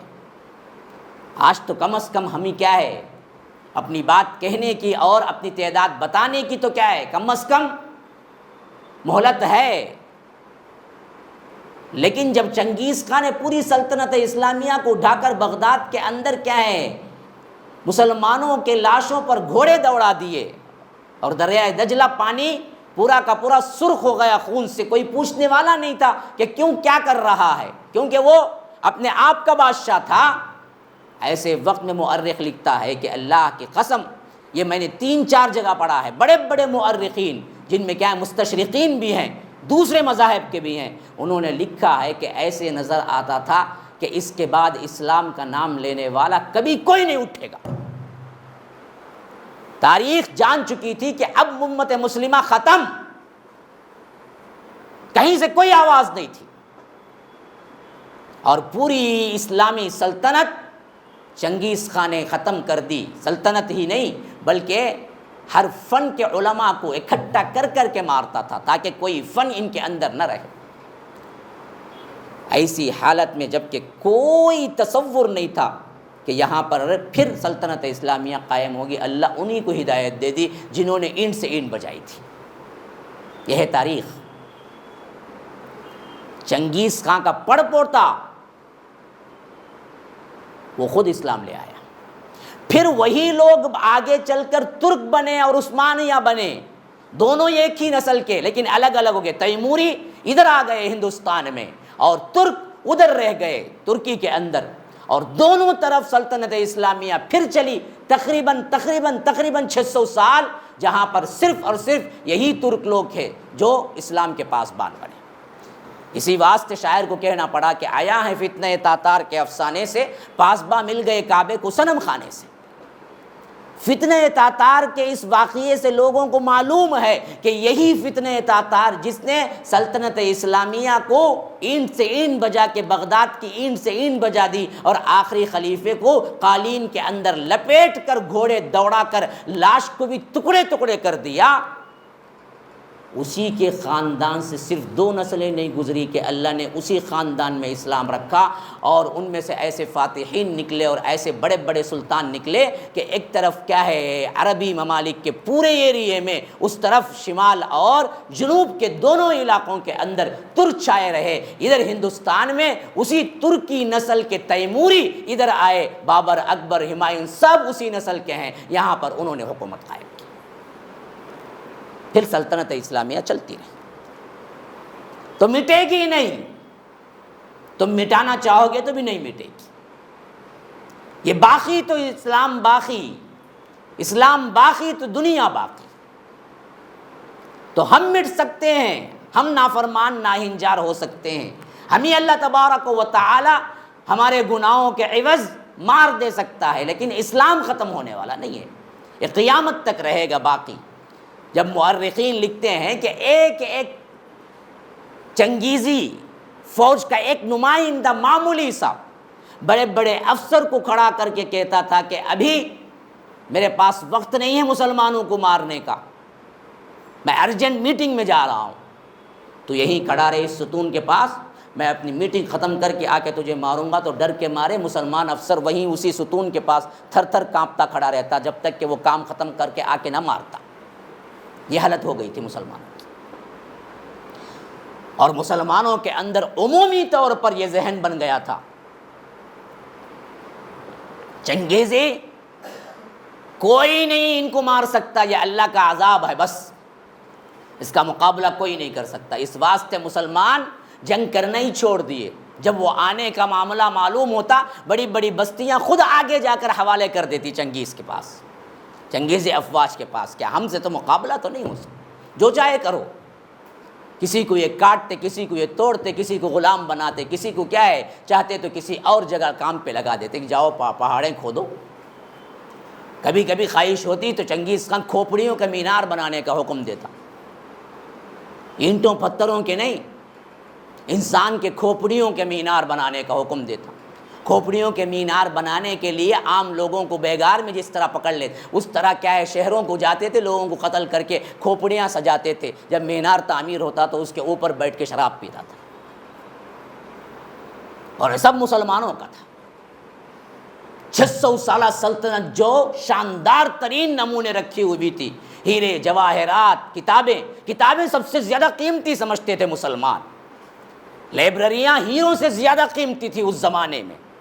ایسی بڑی بڑی لائبریریوں کو اس نے نظر آتش کر دیا، اور اتنا جلایا، جلانے کے لیے بھی کیا ہے ہمت کرنی پڑتی تھی، فوج کو بھیجنا پڑتا تھا۔ تو اس نے سوچا کہ کہاں تک جلاتے رہیں گے، ہم نے کتابوں کو ہیروں سے زیادہ اکٹھا کیا تھا، ہم مسلمان ہیں، ہمیں علم سے پیار ہے، دنیا سے نہیں، ہم نے کتابوں کو اکٹھا کیا تھا۔ تو روایتوں میں آتا ہے کہ چنگیزی فوج نے سوچا کہ اس کو جلانے کے لیے بھی ایک فوج کی ضرورت ہے، کہاں تک جلاتے رہیں گے، اٹھاؤ پھینکو، دریا میں اٹھا کے پھینکو۔ کہتے ہیں کہ دجلہ کئی دنوں تک سیاہ رہا، بہت بڑا دریا بغداد کا، پانی ہی رنگ بدل گیا تھا، کیونکہ اس کے اندر اتنی کتابیں پھینکی گئی کہ سیاہی مل کے اصل پانی کا رنگ کھو دیا، پورا سرمایہ مٹ چکا تھا، نام و نشان لینے والا کوئی نہ تھا۔ سوائے صرف اس کے جس کو خود چنگیز خان نے معاف کر کے رکھ لیا ہو ملازم کے طور پر۔ کبھی کسی مسلمان کو پسند آ جاتا تو چنگیز خان کہتا تھا کہ ہماری فوج میں داخل کر لو۔ وہ جہاں جہاں جاتا تھا مسلمانوں کے بڑے بڑے فنون اور ان کے بڑے بڑے اماموں اور وہ لوگ جو بڑے ہی ماہر فن ہوتے ان کو جمع کر کے رکھتا۔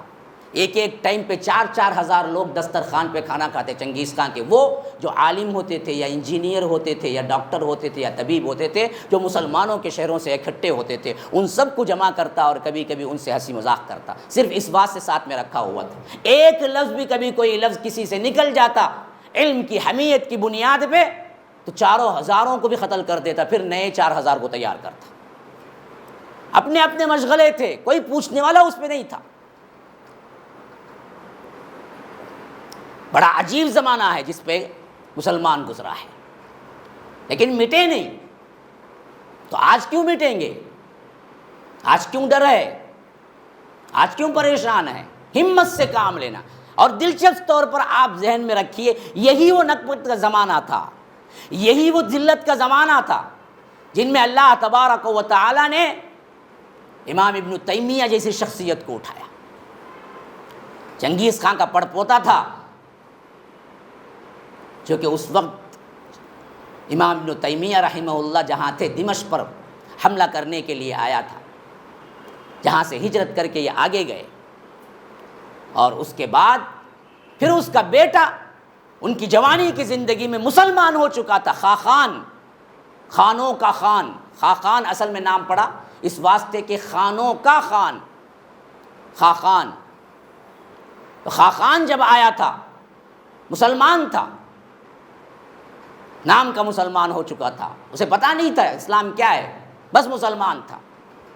تو امام ابن تیمیہ اس کے دربار میں جب گئے تو انہوں نے ڈنکے کی چوٹ پہ تقریر کی، تیرے باپ دادا کافر تھے، تبھی بھی اتنے مسلمانوں کو نہیں مارا، تو مسلمان کہہ کر اپنے ہاتھوں سے کہہ مسلمانوں کو مارتا ہے۔ خاقان نے کہا کہ میں نے اتنا جری آدمی آج تک کسی کو نہیں دیکھا ہے۔ امام ابن تیمیہ کے ساتھ کہا کہ آپ میرے لیے دعا کیجئے۔ کہا کہ اے اللہ، یہ اسلام کے شان کے لیے لڑتا ہے، یہ اسلام کی ناموری کے لیے لڑتا ہے، تو اے اللہ اسے فتح دے۔ اے اللہ، یہ اپنی سلطنت بڑھانے کے لیے لڑتا ہے اور مسلمانوں کو بیجا قتل کرتا ہے، تو اے اللہ اس کو نیست و نابود کر دی۔ تو خاقان نے کہا آمین۔ یہ قوت تھی ایمان کی قوت علماء کے پاس، بڑے بڑے حکمرانوں کے سامنے بھی آتے تھے تو ایمان کی وہ جلالت، وہ شان کبھی نہیں بھولتے تھے۔ آخر میں اس نے کہا کہ آپ کھا کے جائیے۔ تو امام ابن تیمیہ نے کہا کہ لوگوں کے ظلم سے چھینے ہوئے مال سے میں ایک لقمہ لینا پسند نہیں کروں گا، تو چاہو تو کھا لے۔ ساتھ میں جانے والے علماء کہتے ہیں کہ ہم نے تو سمجھ لیا کہ اب خاقان اعلان کرے گا کہ ابھی یہاں پر قالین بچھاؤ، کیونکہ اس زمانے میں رواج تھا اگر بادشاہ کے سامنے کسی کو قتل کرنا ہوتا تو کہا جاتا کہ قالین بچھاؤ تاکہ خون کے چھینٹے زمین پر نہ پڑے۔ تو ابھی کہے گا کہ قالین بچھاؤ اور گردن اڑا دو ابن تیمیہ کی۔ اس بات سے اس سے پہلے ہی وہ حکم ملے، ہم اپنے کپڑوں کو سمیٹ رہے تھے کہیں اعلان نہ ہو جائے اور ابن تیمیہ کے خون کے چھینٹے ہم پر نہ پڑے، یہاں تک کہ معلوم ہوا کہ جنہوں نے یہ کہہ کے کہ ابن تیمیہ کو قتل کر دیں گے یہ لوگ چھوڑ کے آ گئے، آخری میں یہ لوگ کیا ہیں ایک قافلے سے نمٹ گئے اور وہ قتل ہو گئے۔ امام ابن تیمیہ پورے کے پورے سلامتی کے ساتھ واپس آئے اور ان سے وہ دعائیں کروا کے بھیجا۔ یہ اصل میں ٹرننگ پوائنٹ تھا، چنگیزی قوم کی ٹرننگ پوائنٹ تھی۔ اب اس کے بعد کے آنے والے وہ مسلمان بادشاہ جو نام کے مسلمانوں ہی کی اولاد تھے لیکن پختے بنے، اور ان میں دو گروہ بنے، عثمانی اور تیموری۔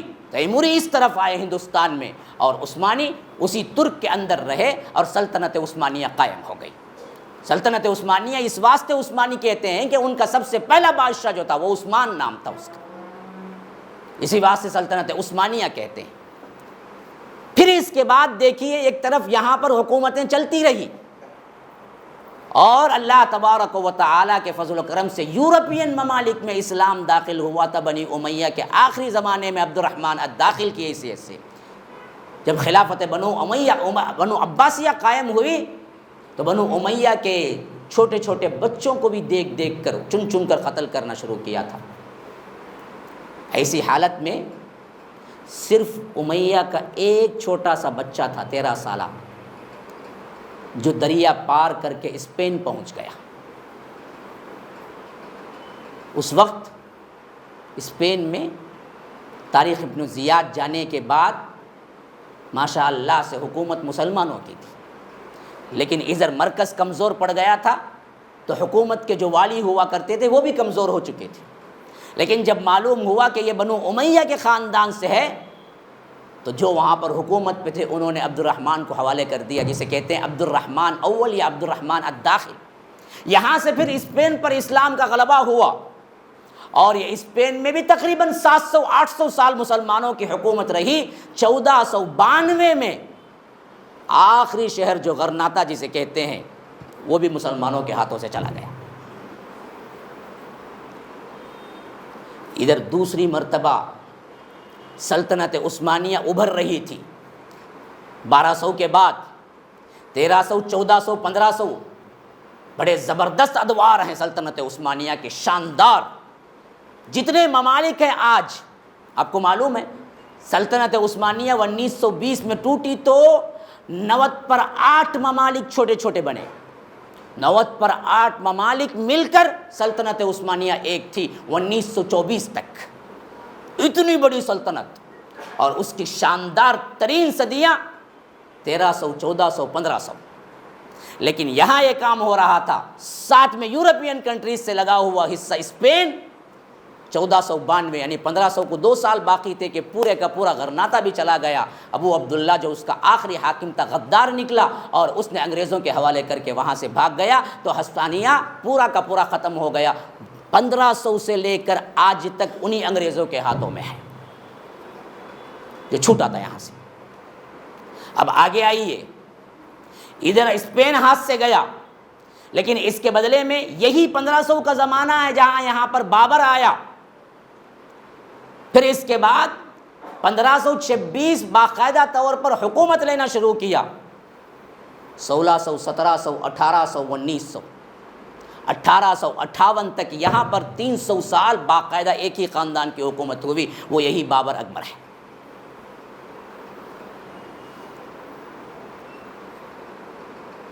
اٹھارہ سو 50 پر 8 غدر ہوا،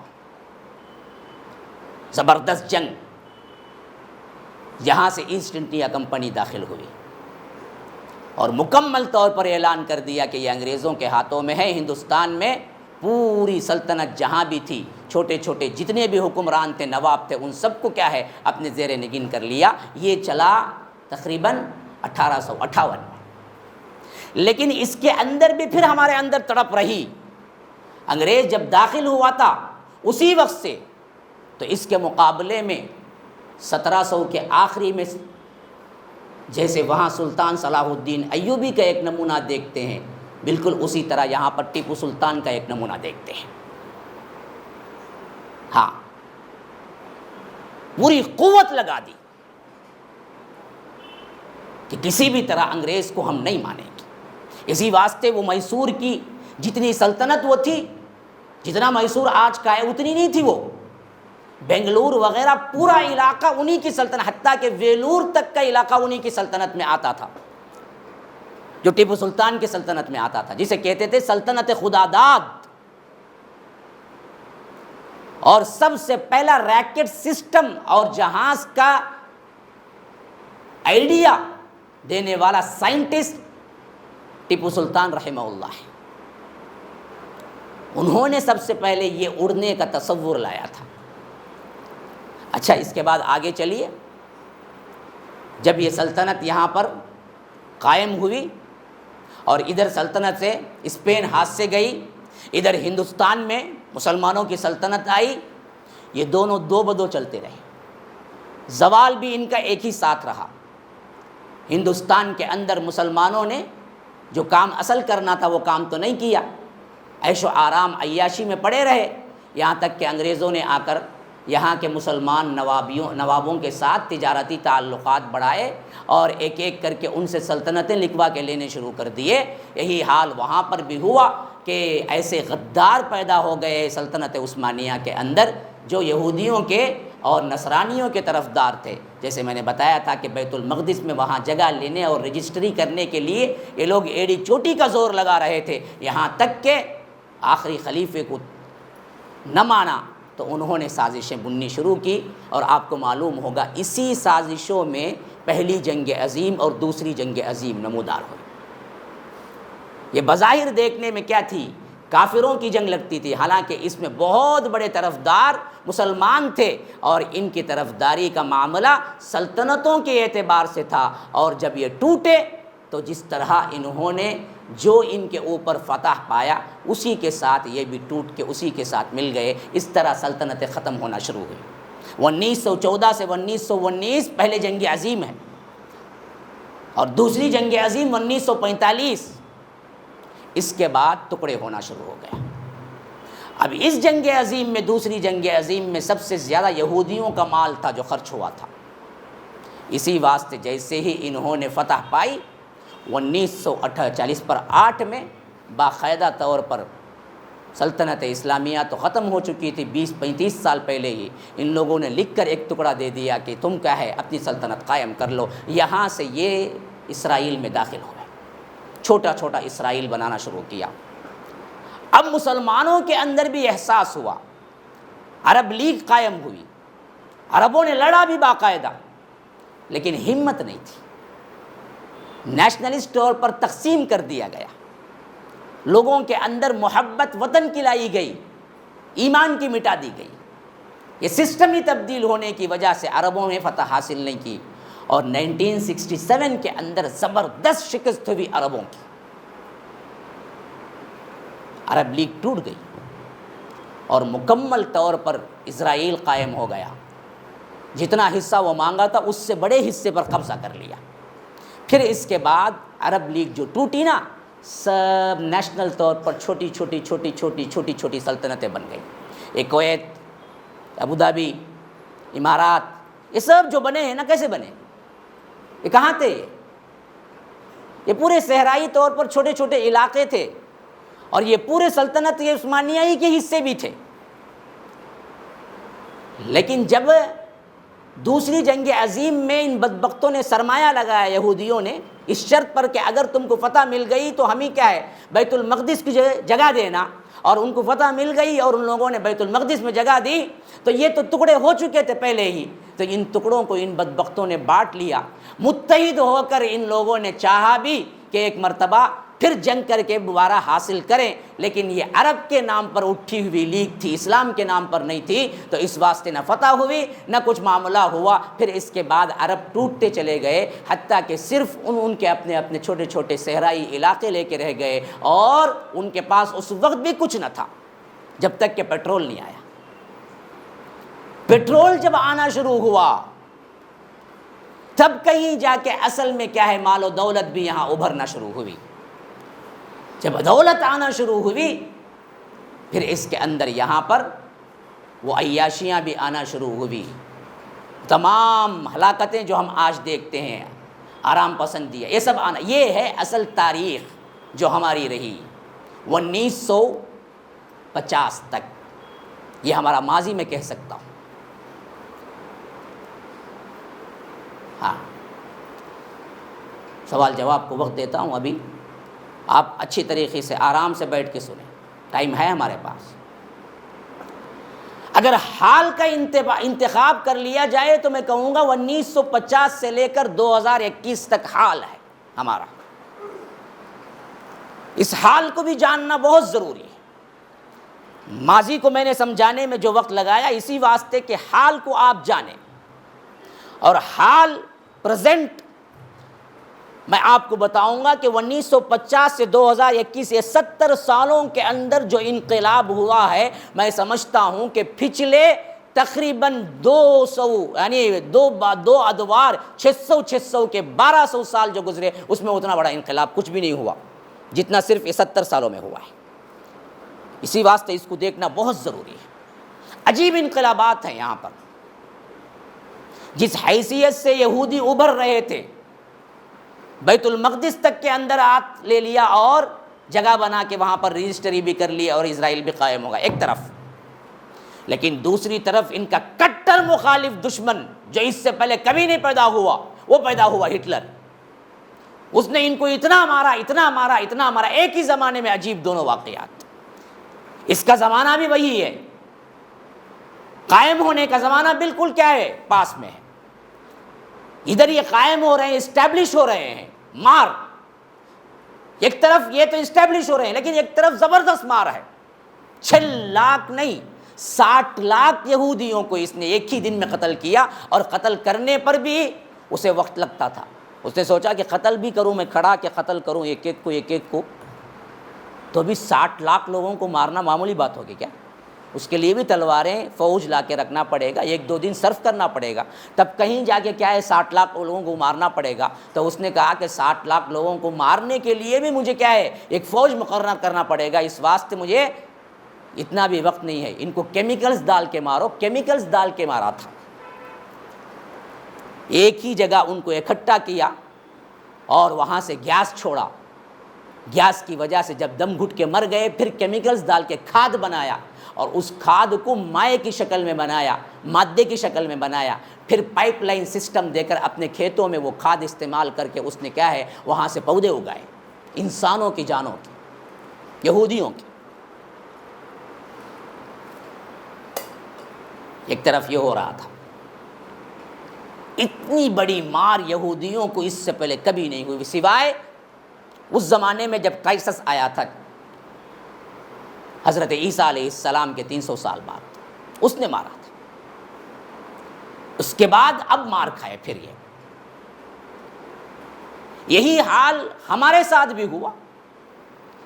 ہندوستان کی سلطنت مغلیہ گئی، انگریزوں نے ہمیں غلام بنا کے رکھ دیا، اور غلام بھی ایسے غلام تصور بھی نہیں کر سکتے تھے آپ، بیٹھنے کی اجازت نہیں تھی ٹرینوں کے اندر، ہمارے ڈبے بالکل الگ ہوا کرتے تھے، انگریزوں کے ڈبے الگ ہوا کرتے تھے۔ عجیب عجیب ذلت اٹھانی پڑی ہندوستانیوں کو ایک طرف، لیکن ایک طرف یہ بھی تھا، اور آخر کار 1947 پہ یہ آزاد ہوا، اور یہاں کے مسلمان بھی چین کے سانس لیے، لیکن یہاں ایک ساتھ ہو رہا تھا تو دوسری طرف مسلمانوں ہی کے اندر ایک نیا شہر، نیا یوں کہہ لیجئے کہ نئی سٹی، نئی حکومت قائم ہوئی۔ اس سے پہلے بھی کبھی اسلام کے نام پر کوئی سٹی قائم نہیں ہوئی تھی سوائے مدینے کے، ایک یہ قائم ہوئی پاکستان۔ مذہب کے اعتبار سے 2 سٹیاں اسی وقت قائم ہوئی، ایک اسرائیل ایک پاکستان، دونوں کا ایئر آگے پیچھے ہے، 1947 1948، ایک سال آگے پیچھے۔ بڑی انقلابی، میں کہتا ہوں نا کہ 50 سے لے کر 21 تک یہ 70 سال بڑے انقلابی ہیں۔ ہر دور کے اندر، ہر سال کے اندر بڑے عجیب واقعات ہوئے، اور یہ بھی یاد رکھ لیجئے یہاں کے اندر بھی، ہندوستان کے اندر بھی عجیب معاملہ یہ ہوا کہ نظام کی جو حیدرآباد کی سلطنت تھی، وہ سلطنت بھی الگ تلگ کھڑی رہی، نہ پاکستان کے ساتھ ملی نہ ہندوستان کے ساتھ ملی۔ نظام کی اپنی سلطنت تھی، اپنا سکہ تھا، اپنی کرنسی تھی، اپنے حدود تھے، پوری اپنی ایک سلطنت تھی۔ مسلمان اگر اس کو بچا لیتے تو وہ بھی بہت بڑی بات تھی، لیکن وہ 1 سال الگ تلگ کھڑی رہی۔ آخرکار اپنوں کی غداری کی وجہ سے آخرکار ملٹری ایکشن اٹھانا پڑا، اور ملٹری ایکشن اٹھا کر نظام کی سلطنت کو ہندوستان میں ملایا گیا، وہ بھی سن 1948 ہے، اسی سال کے اندر جس سال اسرائیل قائم ہوا تھا۔ 1948 تک حیدرآباد ایک الگ سلطنت تھی مسلمانوں کی، اور حیدرآباد وہ حیدرآباد نہیں تھا جو آج ہم دیکھتے ہیں، پورا کرناٹکا اور اس کے ساتھ ساتھ بہت سا وہ علاقہ جو یہاں پر بھی مل گیا ہے، ان سب کو ملا کر اتنا بڑا حیدرآباد تھا، وہ پورا حیدرآباد کہلاتا تھا۔ اور یہ حیدرآباد کی واحد الگ سلطنت تھی جس کے پاس اتنا پیسہ تھا کہ پوری دنیا کے اندر کسی مسلمان حاکم نہیں، بلکہ پوری دنیا کے اندر کسی بھی انسان کے پاس اتنا پیسہ نہیں تھا۔ دنیا کا سب سے زیادہ پیسے والا انسان نظام تھا اس وقت جو حیدرآباد کا بادشاہ تھا، جس کا نام میر عثمان علی تھا. ہاں، اور پاکستان بننے کے بعد وہاں تو نہیں جا سکا، ہندوستان میں بعد میں اس کو ملا لیا گیا. اور جب جنگ کی ضرورت پڑی، خاص طور پر 1965 میں، تو یہ ہے جو 5 کلو سے زیادہ سونا کیا ہے، صرف اور صرف مسلمانوں کی طرف سے، اپنے طرف سے انڈیا کی فوج کو دیا. اتنا بڑا دینے والا پورے تاریخ میں کوئی نہیں ہے سوائے ہمارے. انفاق کی ایک نادر مثال. ہاں، کلو نہیں، ٹنوں کے حساب سے سونا دیا ہندوستانی گورنمنٹ کو. اور آج یہ ہندوستانی گورنمنٹ ہم کو کہتی ہے کہ ہم کیا ہیں، وطن پرست نہیں ہیں، ہمارے وطنیت پر شکوک و شبہات کا اظہار کرتی ہے. ہم کو کہتی ہے کہ جاؤ باہر. کیوں؟ ہم کو تاریخی پتہ نہیں ہے کیا ہے. تو یہ آگے چلو، پھر کیا ہوا؟ یہ 50 سالہ دور آپ کو اچھی طرح یاد رکھنا چاہیے حال کے اندر کیا ہوا تھا. ہمارا آزادی کے اندر ہندوستان میں اتنا بڑا حصہ تھا کہ کوئی انکار نہیں کر سکتا تھا. اسی واسطے مولانا ابوالکلام آزاد جب تک زندہ رہے وہ ایجوکیشنل منسٹر رہے. ہندوستان کا سب سے پہلا ایجوکیشنل منسٹر ابوالکلام آزاد. اور کب تک رہے؟ جب تک ان کی سانس رہی. یہ نہیں کہ ایک پیریڈ، ایک مدت کے لیے 5 سال رہے نا. 47 سے لے کر 1958 ان کی وفات ہے، 1958 تک یہی ایک اکیلے ایجوکیشنل منسٹر رہے. ہم کو افسوس ہونا پڑے گا، سر کہاں جا کے چھپائیں پتہ نہیں. پورے ہندوستان کے ایجوکیشنل منسٹر مسلمان تقریباً 12 سال رہے. اور آج انہی کی قوم، آج جن کے لیے انہوں نے تن من دھن لگایا، آج ہمارے ہی کیا ہیں، سب سے زیادہ شرح ناخواندگی ہماری ہے. سب سے زیادہ ان پڑھ جاہل کون سے قوم میں ہے؟ ہماری قوم میں ہے. دوسرے کسی وزیر کا عہدہ نہیں لیا انہوں نے، ایجوکیشنل منسٹر رہے. علم کے ایسے تھے، کسی مضمون پر، کسی فن پہ بات کر لو، ایسے بات کرتے تھے گویا وہ اسی فن کے ہیں. تب جا کے کیا ہے، گاندھی اور نہرو کے زمانے میں انہیں ایجوکیشنل منسٹر کا عہدہ ملا. مسلمانوں کی ساکھ تھی، قوم بھولی نہیں تھی. ہاں، ان میں بہت بڑا کردار ان لوگوں کا بھی رہا جو گاؤں تھے لیکن سچے پکے مسلمان تھے. اہل الحدیث ایک گاؤں تھا صادق پور، وہ پورا کا پورا گاؤں آزادی کے نظر ہو گیا. اسی واسطے آزادی میں ان کا نام الگ سے لکھا ہوا ہے. اور خاص کر علماء صادق پور کا نام اس حساب سے ہے کہ انگریزوں نے جتنے کالے پانی اور سولی کی سزائیں دی تھی، سب سے زیادہ علماء جو حصے میں آئے تھے وہ علماء صادق پور ہیں. میں گجرات گیا تھا، وہاں سے کیا ہے، راجکوٹ گیا تھا، تو اس عرصے میں مجھے بتایا گیا کہ یہی وہ راستہ ہے جو صادق پور جاتا ہے. بڑی حصے داریاں ہیں ہماری بھی. پھر عالمی سطح پر بھی اللہ کے فضل و کرم سے جو سلطنتیں قائم ہوئی، چھوٹی چھوٹی، ملیشیا، انڈونیشیا، اور اس کے بعد یہ چھوٹے چھوٹے جو جزیرے قائم ہو گئے، عرب امارات قائم ہو گئے، کویت، سعودی عربیہ قائم، یہ تمام کے تمام بھی تحریکوں کے اعتبار سے اللہ کے فضل و کرم سے پلٹ کے آنے والے تھے. سوچا کہ ہمارے اندر کیا تبدیلی ہو گئی ہے، ہمارے اندر سلطنت کیوں گئی، اس طرح کی تحریکیں اٹھی، لوگ پلٹے، بنے، لوگوں کو بنائے.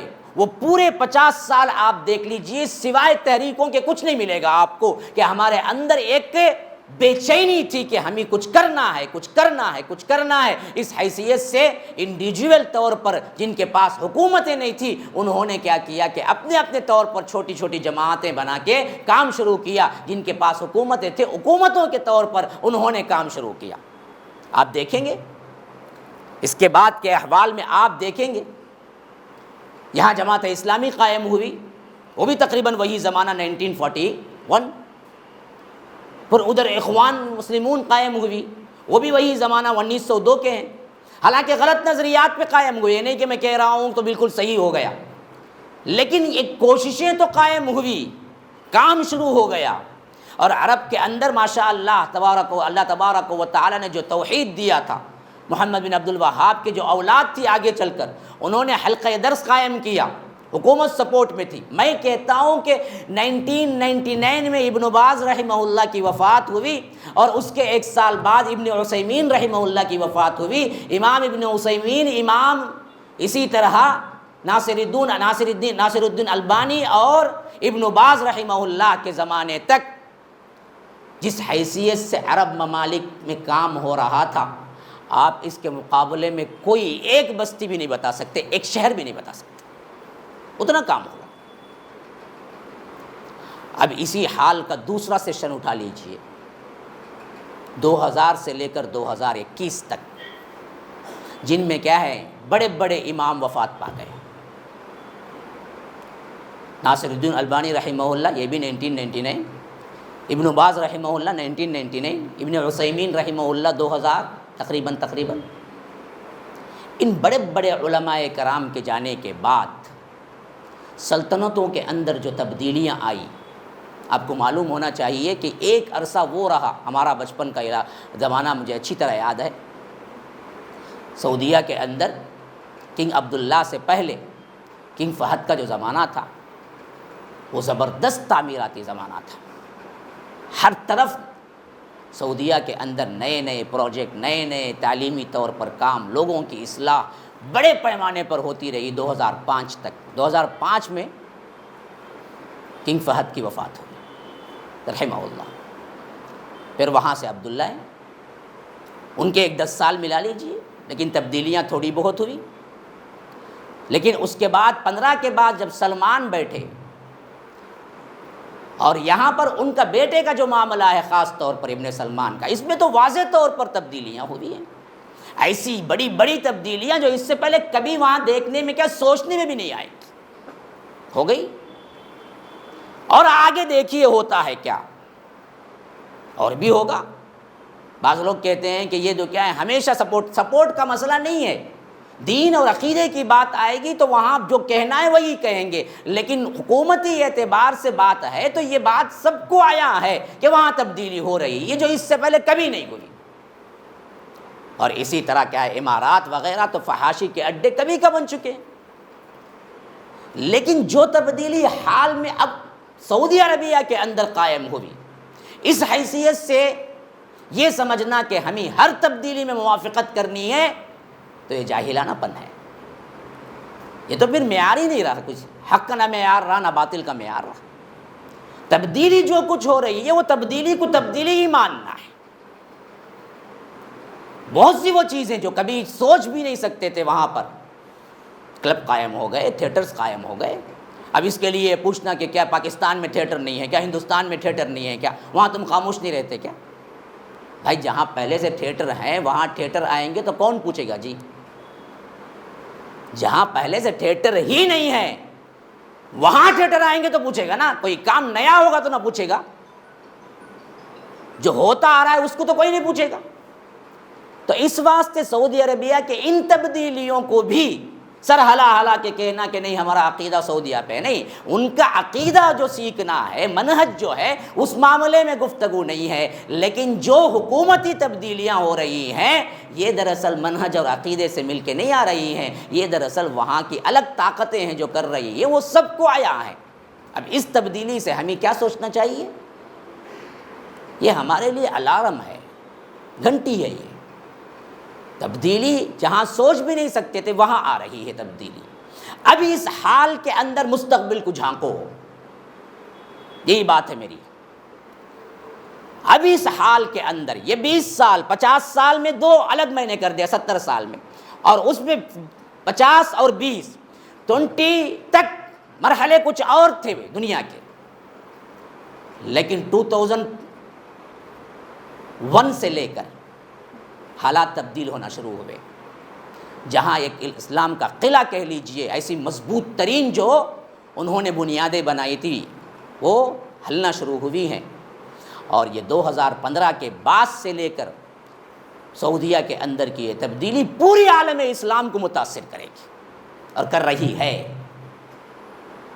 لوگ باتیں بنا رہے ہیں، اتنا بڑا چڑھا کے پیش کر رہے ہیں کہ جتنا ہے بھی نہیں.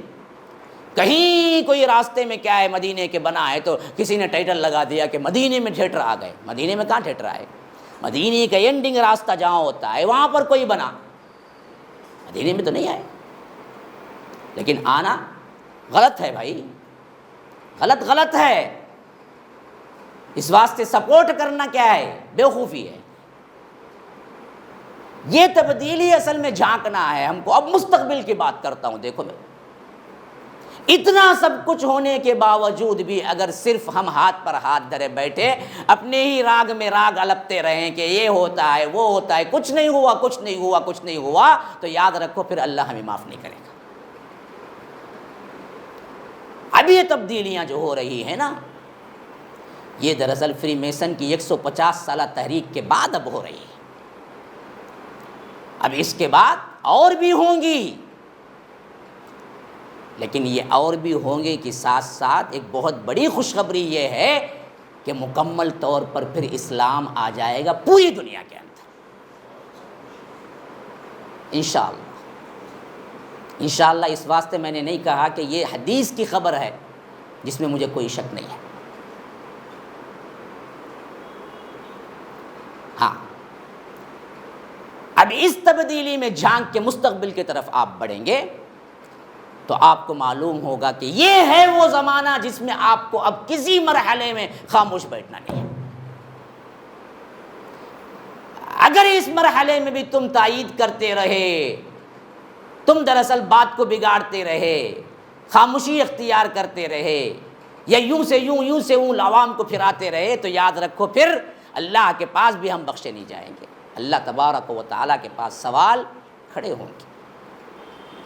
یہ پوری دنیا کی تبدیلی ہو رہی ہے، خواہ وہ نیشنل طور پر خواہ وہ انٹرنیشنل طور پر. اب ایسے وقت میں ایک ہی چیز ہے جو ہم کو پلٹ کر واپس اللہ کے پاس پہنچا سکتی ہے، وہ ہے توبہ استغفار اور پھر اٹھ کے کھڑے ہونا دین کے لیے. ایسے حالات میں بھی تائید اور ایک دوسرے پہ کیچل اچھالتے ہوئے فلاں ہوا. بہت سے لوگوں نے لکھا ہے کہ آپ طالبان پہ کیوں نہیں کہتے، آپ فلاں پہ کیوں نہیں کہتے. تبلیغی جماعت کیا ہے سعودیہ میں بینڈ ہو گئی. ہم کہہ کے کیا کریں جی؟ یہاں کہہ کے طالبان کو ہم ہٹا لے سکتے ہیں یا لے آ سکتے ہیں، اور یہاں سے تبلیغی جماعت کو بینڈ کرنے پر فتویٰ دے کر بہت اچھا کیا یا بہت برا کیا کہہ کر ہم قانون کو بدلا لے سکتے ہیں. کرنے کا کام اصل میں یہاں ہے. جو کرنا ہے وہ کتنا کرنا ہے یہاں سے کرو. تنقید کر کے کرو گے کیا؟ لیکن کام غلط ہوا، ہاں جی غلط ہوا، صحیح نہیں ہوا. میری تبلیغی جماعت پر باقاعدہ 1 گھنٹے کی نوٹس ہے، اور یہ میں نے تقریباً آج سے 4 سال پہلے یا 5 سال پہلے کہا. ان کے عقائد کیا ہیں، ان کی بربادیاں کیا ہیں، ان کی گمراہیاں کیا ہیں. بالکل ہم مانتے ہیں اس کے اندر گمراہیاں ہیں، بربادیاں ہیں، عقیدے برباد ہو جاتے ہیں. ایسی کتابیں پڑھتے ہیں. وہ کام بھی سنت نبوی کے اوپر نہیں ہے، سب بالکل صحیح. لیکن بات وہیں آ کے ٹک جاتی ہے کہ جہاں اب تھیٹرز کھل رہے ہیں، سیزن چل رہا ہے، فحاشی چل رہی ہے، ایسے موقع پر بینڈ کرنا ایک واقعتاً کچھ نہ کچھ تو کام کر رہی تھی نا بھائی. وہ پہلے سے ہی بینڈ تھی، کون سا وہاں پر کھلی ہوئی تھی. لیکن علماء اور عوام کے اندر ایک شوچا چھوڑنا، اس کے لیے یہ بات تو بالکل بھی صحیح نہیں ہے. آج امت کو اتحاد کی ضرورت ہے، اتفاق کی ضرورت ہے، اختلاف کی نہیں ہے. پتہ نہیں اس پر مجھے کیا کیا آوازیں کسے جائیں گے. پہلے ہی بہت کچھ بول چکے ہیں، اپنے بھی مجھے کہاں چھوڑنے والے ہیں. لیکن میں بھی کیا کروں، میں بھی اپنا ہی ایک اپنا جاوید ہوں. میں بھی کہاں چھوڑنے والا ہوں. مجھے بولنا جو ہے بولنا ہی بولنا ہے. ایک طرف آپ اس کی سائیڈ لیں گے کہ یہ جو کچھ بھی ہو رہا ہے سعودیہ میں بالکل صحیح ہو رہا ہے، تو پھر تو کیا ہے، جو کچھ تھیٹر کھل رہے ہیں، جو کچھ وہاں پر کیا ہے امر بالمعروف نہی عن المنکر، حیا کا بالکل بند کر دیا گیا ہے. جو معاملات کیا ہے، پہلے نمازوں کو بلایا جاتا تھا، جو حجاب کو اٹھا دیا گیا ہے، اس کو کیا کریں گے جی؟ آپ کہاں تک سپورٹ کریں گے؟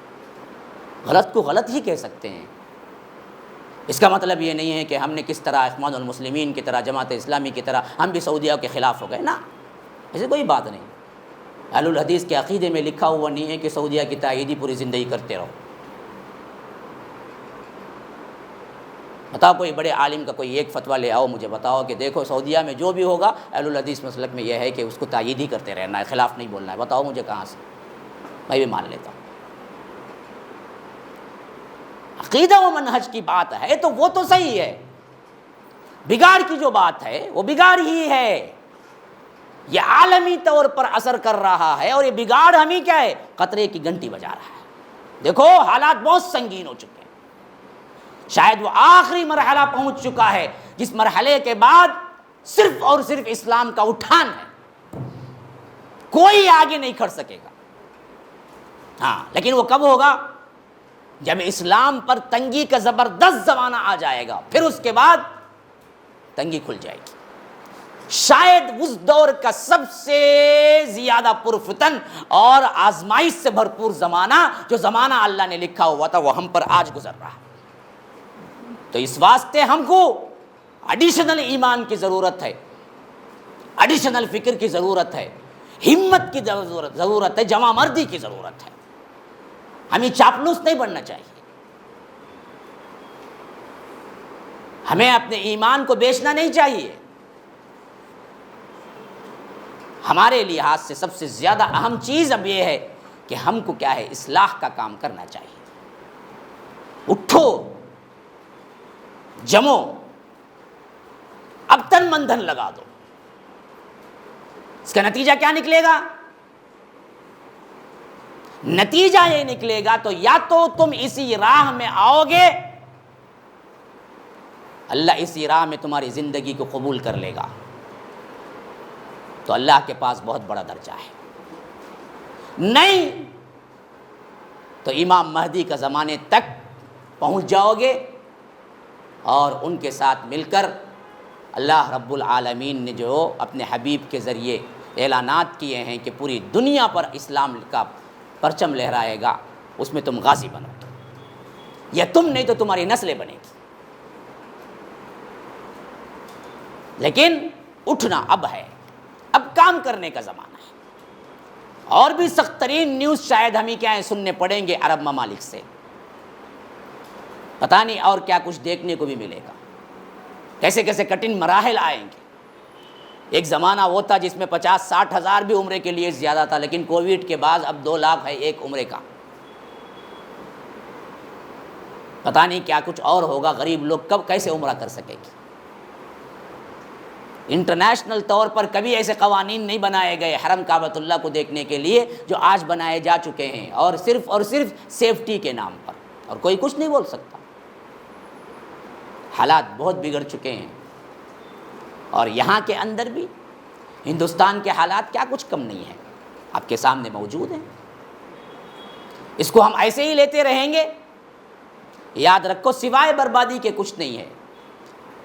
پرفتن ماحول میں اللہ تبارک و تعالی نے ہمیں پیدا کیا ہے، اب ایسے وقت میں ہم ایک جٹ کے کام نہیں کریں گے تو یاد رکھو سوائے بربادی کے کچھ نہیں ہے۔ یہی اصل پیغام ہے میرے آدھے 1.5 گھنٹے کے مضمون کا، کہ یہ وقت ہے اصل، مستقبل بہت شاندار ہے، لیکن اس سے پہلے ایک کٹھن مرحلہ ہے جس پر سے تمہیں گزرنا ہوگا۔ اب اس گزرنے کے مرحلے میں اللہ نے آپ کو رکھا ہے دنیا میں، تو آپ ہی کو اٹھنا ہوگا۔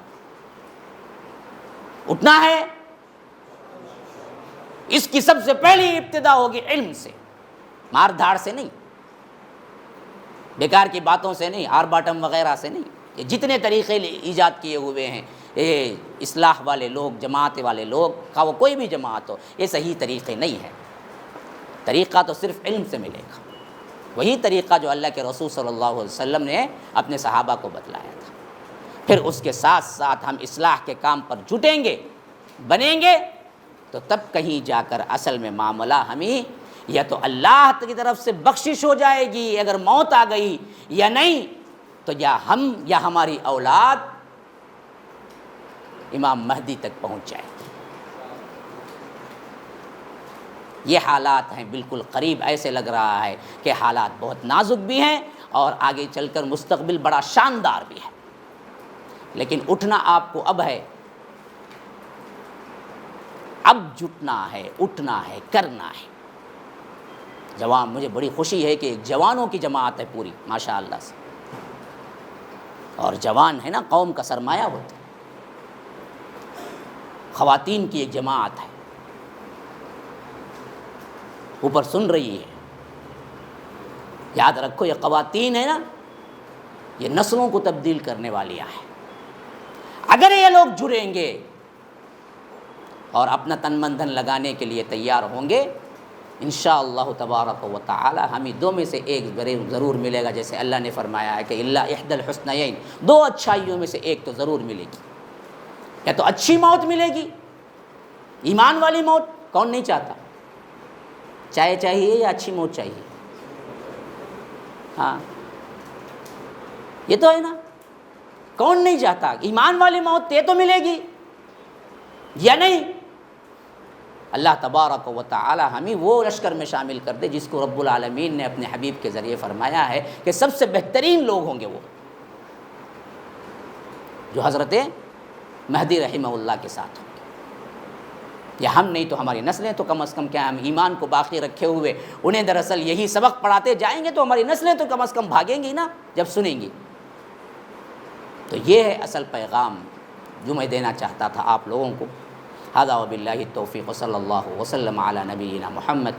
اسأل اللہ لی ولکم ولسائر المسلمین من کل ذنب فاستغفروہ انہ هو الغفور الرحیم۔ پاؤ گھنٹہ باقی ہے، یہ ہمارے وعدے کے مطابق سوالات کے لیے رکھا گیا ہے۔ موضوع سے متعلق آپ کو ذہن میں واقعتاً آ رہا ہے اور اس سے فائدہ ہے، ایسا سوال کیجیے تاکہ میرا وقت بھی صحیح صرف ہو اور آپ کا وقت بھی صحیح صرف ہو۔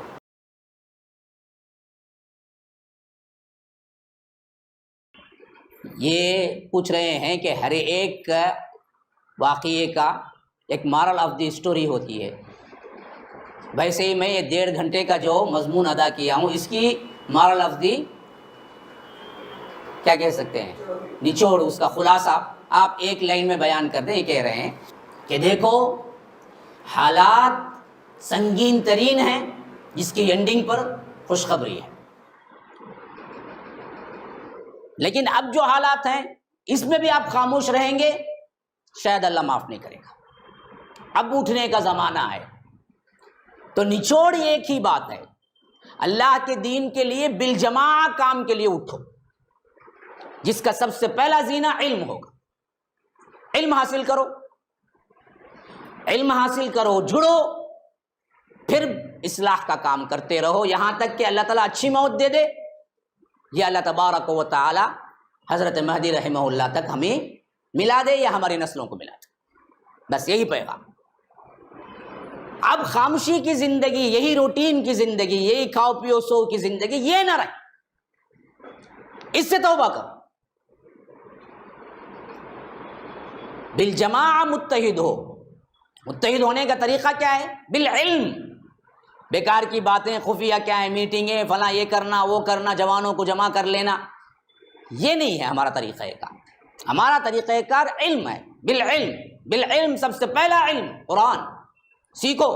بعد نماز عشاء یہاں پر بڑوں کے لیے خصوصی طور پر کیا ہے رکھا گیا ہے، اس کا اعلان بھی تھا، میں بھول ہی گیا، آپ کے سوال میں مجھے یاد آ گیا۔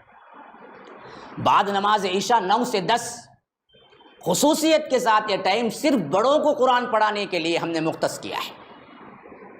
الحمدللہ زمانے سے چل رہا ہے، لیکن اب میں خصوصیت کے ساتھ دعوت دے رہا ہوں کہ جو لوگ چاہتے ہیں، سنے ہیں، سمجھے ہیں، عمل کرنا چاہتے ہیں، تو ان سب کو دعوت ہے، خواہ وہ حاضر ہیں یا آپ مجھے لائیو کے ذریعے سن رہے ہیں یا بعد میں سنیں گے، ان سب کے لیے پہلا اسٹیپ اٹھاؤ، قرآن سیکھو۔ قرآن سیکھو۔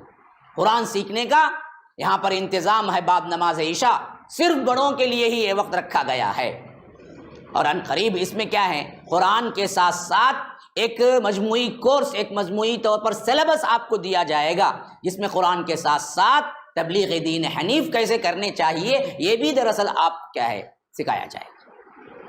یہ بڑوں کے لیے۔ خواتین کو بعد نماز مغرب ہے، بڑی خواتین کے لیے بھی قرآن سیکھنے کے لیے یہاں پر آؤ، جڑو، جہاں تک ہو سکے پھیلاؤ۔ بچوں کے لیے تو کئی اوقات ہیں، بعد نماز عصر بھی ہے، بعد نماز مغرب بھی ہے، بعد نماز فجر بھی ہے۔ انشاءاللہ یہ کام ہوتا رہے گا۔ جب ان میں سیکھ لیں گے، اس میں تیار ہوں گے، پھر ان کو بالجماع بنانا ہے. ابھی بھی ایک چھوٹی سی جماعت ہے جو یہ سب کچھ کر رہی ہے مرکز السلام کے لیے. یہاں دکھ رہا ہوں میں، لیکن اصل میں کیا ہے، جو لوگ ہوتے ہیں نا جی قربانیاں دینے والے، وہ دکھتے نہیں ہیں. جو کچھ نہیں ہوتے نا وہ دکھتے ہیں. وہی حال میرا ہے. اصل تو قربانیاں ان لوگوں کی ہیں جو میرے طلباء کے، اس میں ایک پورے کے پورے کے تعداد موجود ہے جو ہمتن جڑی ہوئی ہے، لگی ہوئی ہے. اللہ تبارک و تعالیٰ کے فضل و کرم سے اس کے ثمرات بھی آپ دیکھ رہے ہیں. 2009 میں قائم ہوا تھا تو کبھی کبھی ایسا کہنا پڑتا تھا کہ 2-4 افراد بیٹھے ہوئے ہوتے ہیں تو ہم کو کہنا پڑتا تھا، جیسے کہ کبھی ابھی یہ دیکھ کے سر ہلا رہے ہیں ماشاءاللہ، یہ سب ابتدائی لوگوں میں سے ہیں. کئی ہیں جن کے چہرے پہ کچھ نہیں تھا، آج ماشاءاللہ ہم سے بڑی داڑھی رکھے ہوئے ہیں. ہم کو شرم آتی، کہیں میں تو ٹرم نہیں کرے. پوچھتے بھی مولوی صاحب پہ ٹرم کرتے کیا؟ پوچھتے نہیں بابا مجھے آتی تھی کیا کروں، میں کبھی بھی ٹرم نہیں کیا. لیکن غلط فہمی ہے. ہمارے پاس جو آئے پڑے نا ماشاءاللہ ان کی اتنی بڑی داڑیاں ہیں. ہاں بنے ہیں، کئی بنے ہیں اور بن بھی رہے ہیں. اور ماشاءاللہ یہ خوشخبری آپ کو دے دوں کہ مسجد السلام کا جو کام ہم نے اعلان کر کے شروع کیا تھا، بالکل وہ بھی بالکل قریب میں اختتام ہونے والا ہے. اللہ کا بہت بڑا بے انتہا فضل و احسان ہے. بہت بڑا پروجیکٹ تھا، سوچ بھی نہیں سکتے تھے کہ ہم اسے اپنے جو بھی پورے مقررات رکھے ہوئے ہیں ان تمام کے ساتھ اللہ تبارک و تعالی اس کو پورا کر دیں گے. لیکن کر دیا، بس چند لاکھ کی ضرورت ہے اور امید ہے کہ وہ بھی اللہ تبارک و تعالی اپنے غیب سے پورا کر دے گا. اور بہت جلد 1-2 مہینے، جہاں تک مجھے معلوم ہے رمضان سے بہت پہلے ہی انشاءاللہ ہم اس کی اوپننگ کر دیں گے. آنے والا رمضان تو وہیں گزارنا انشاءاللہ.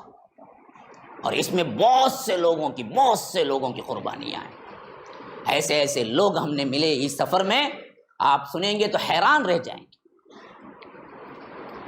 ایسے لوگ اللہ نے ملایا.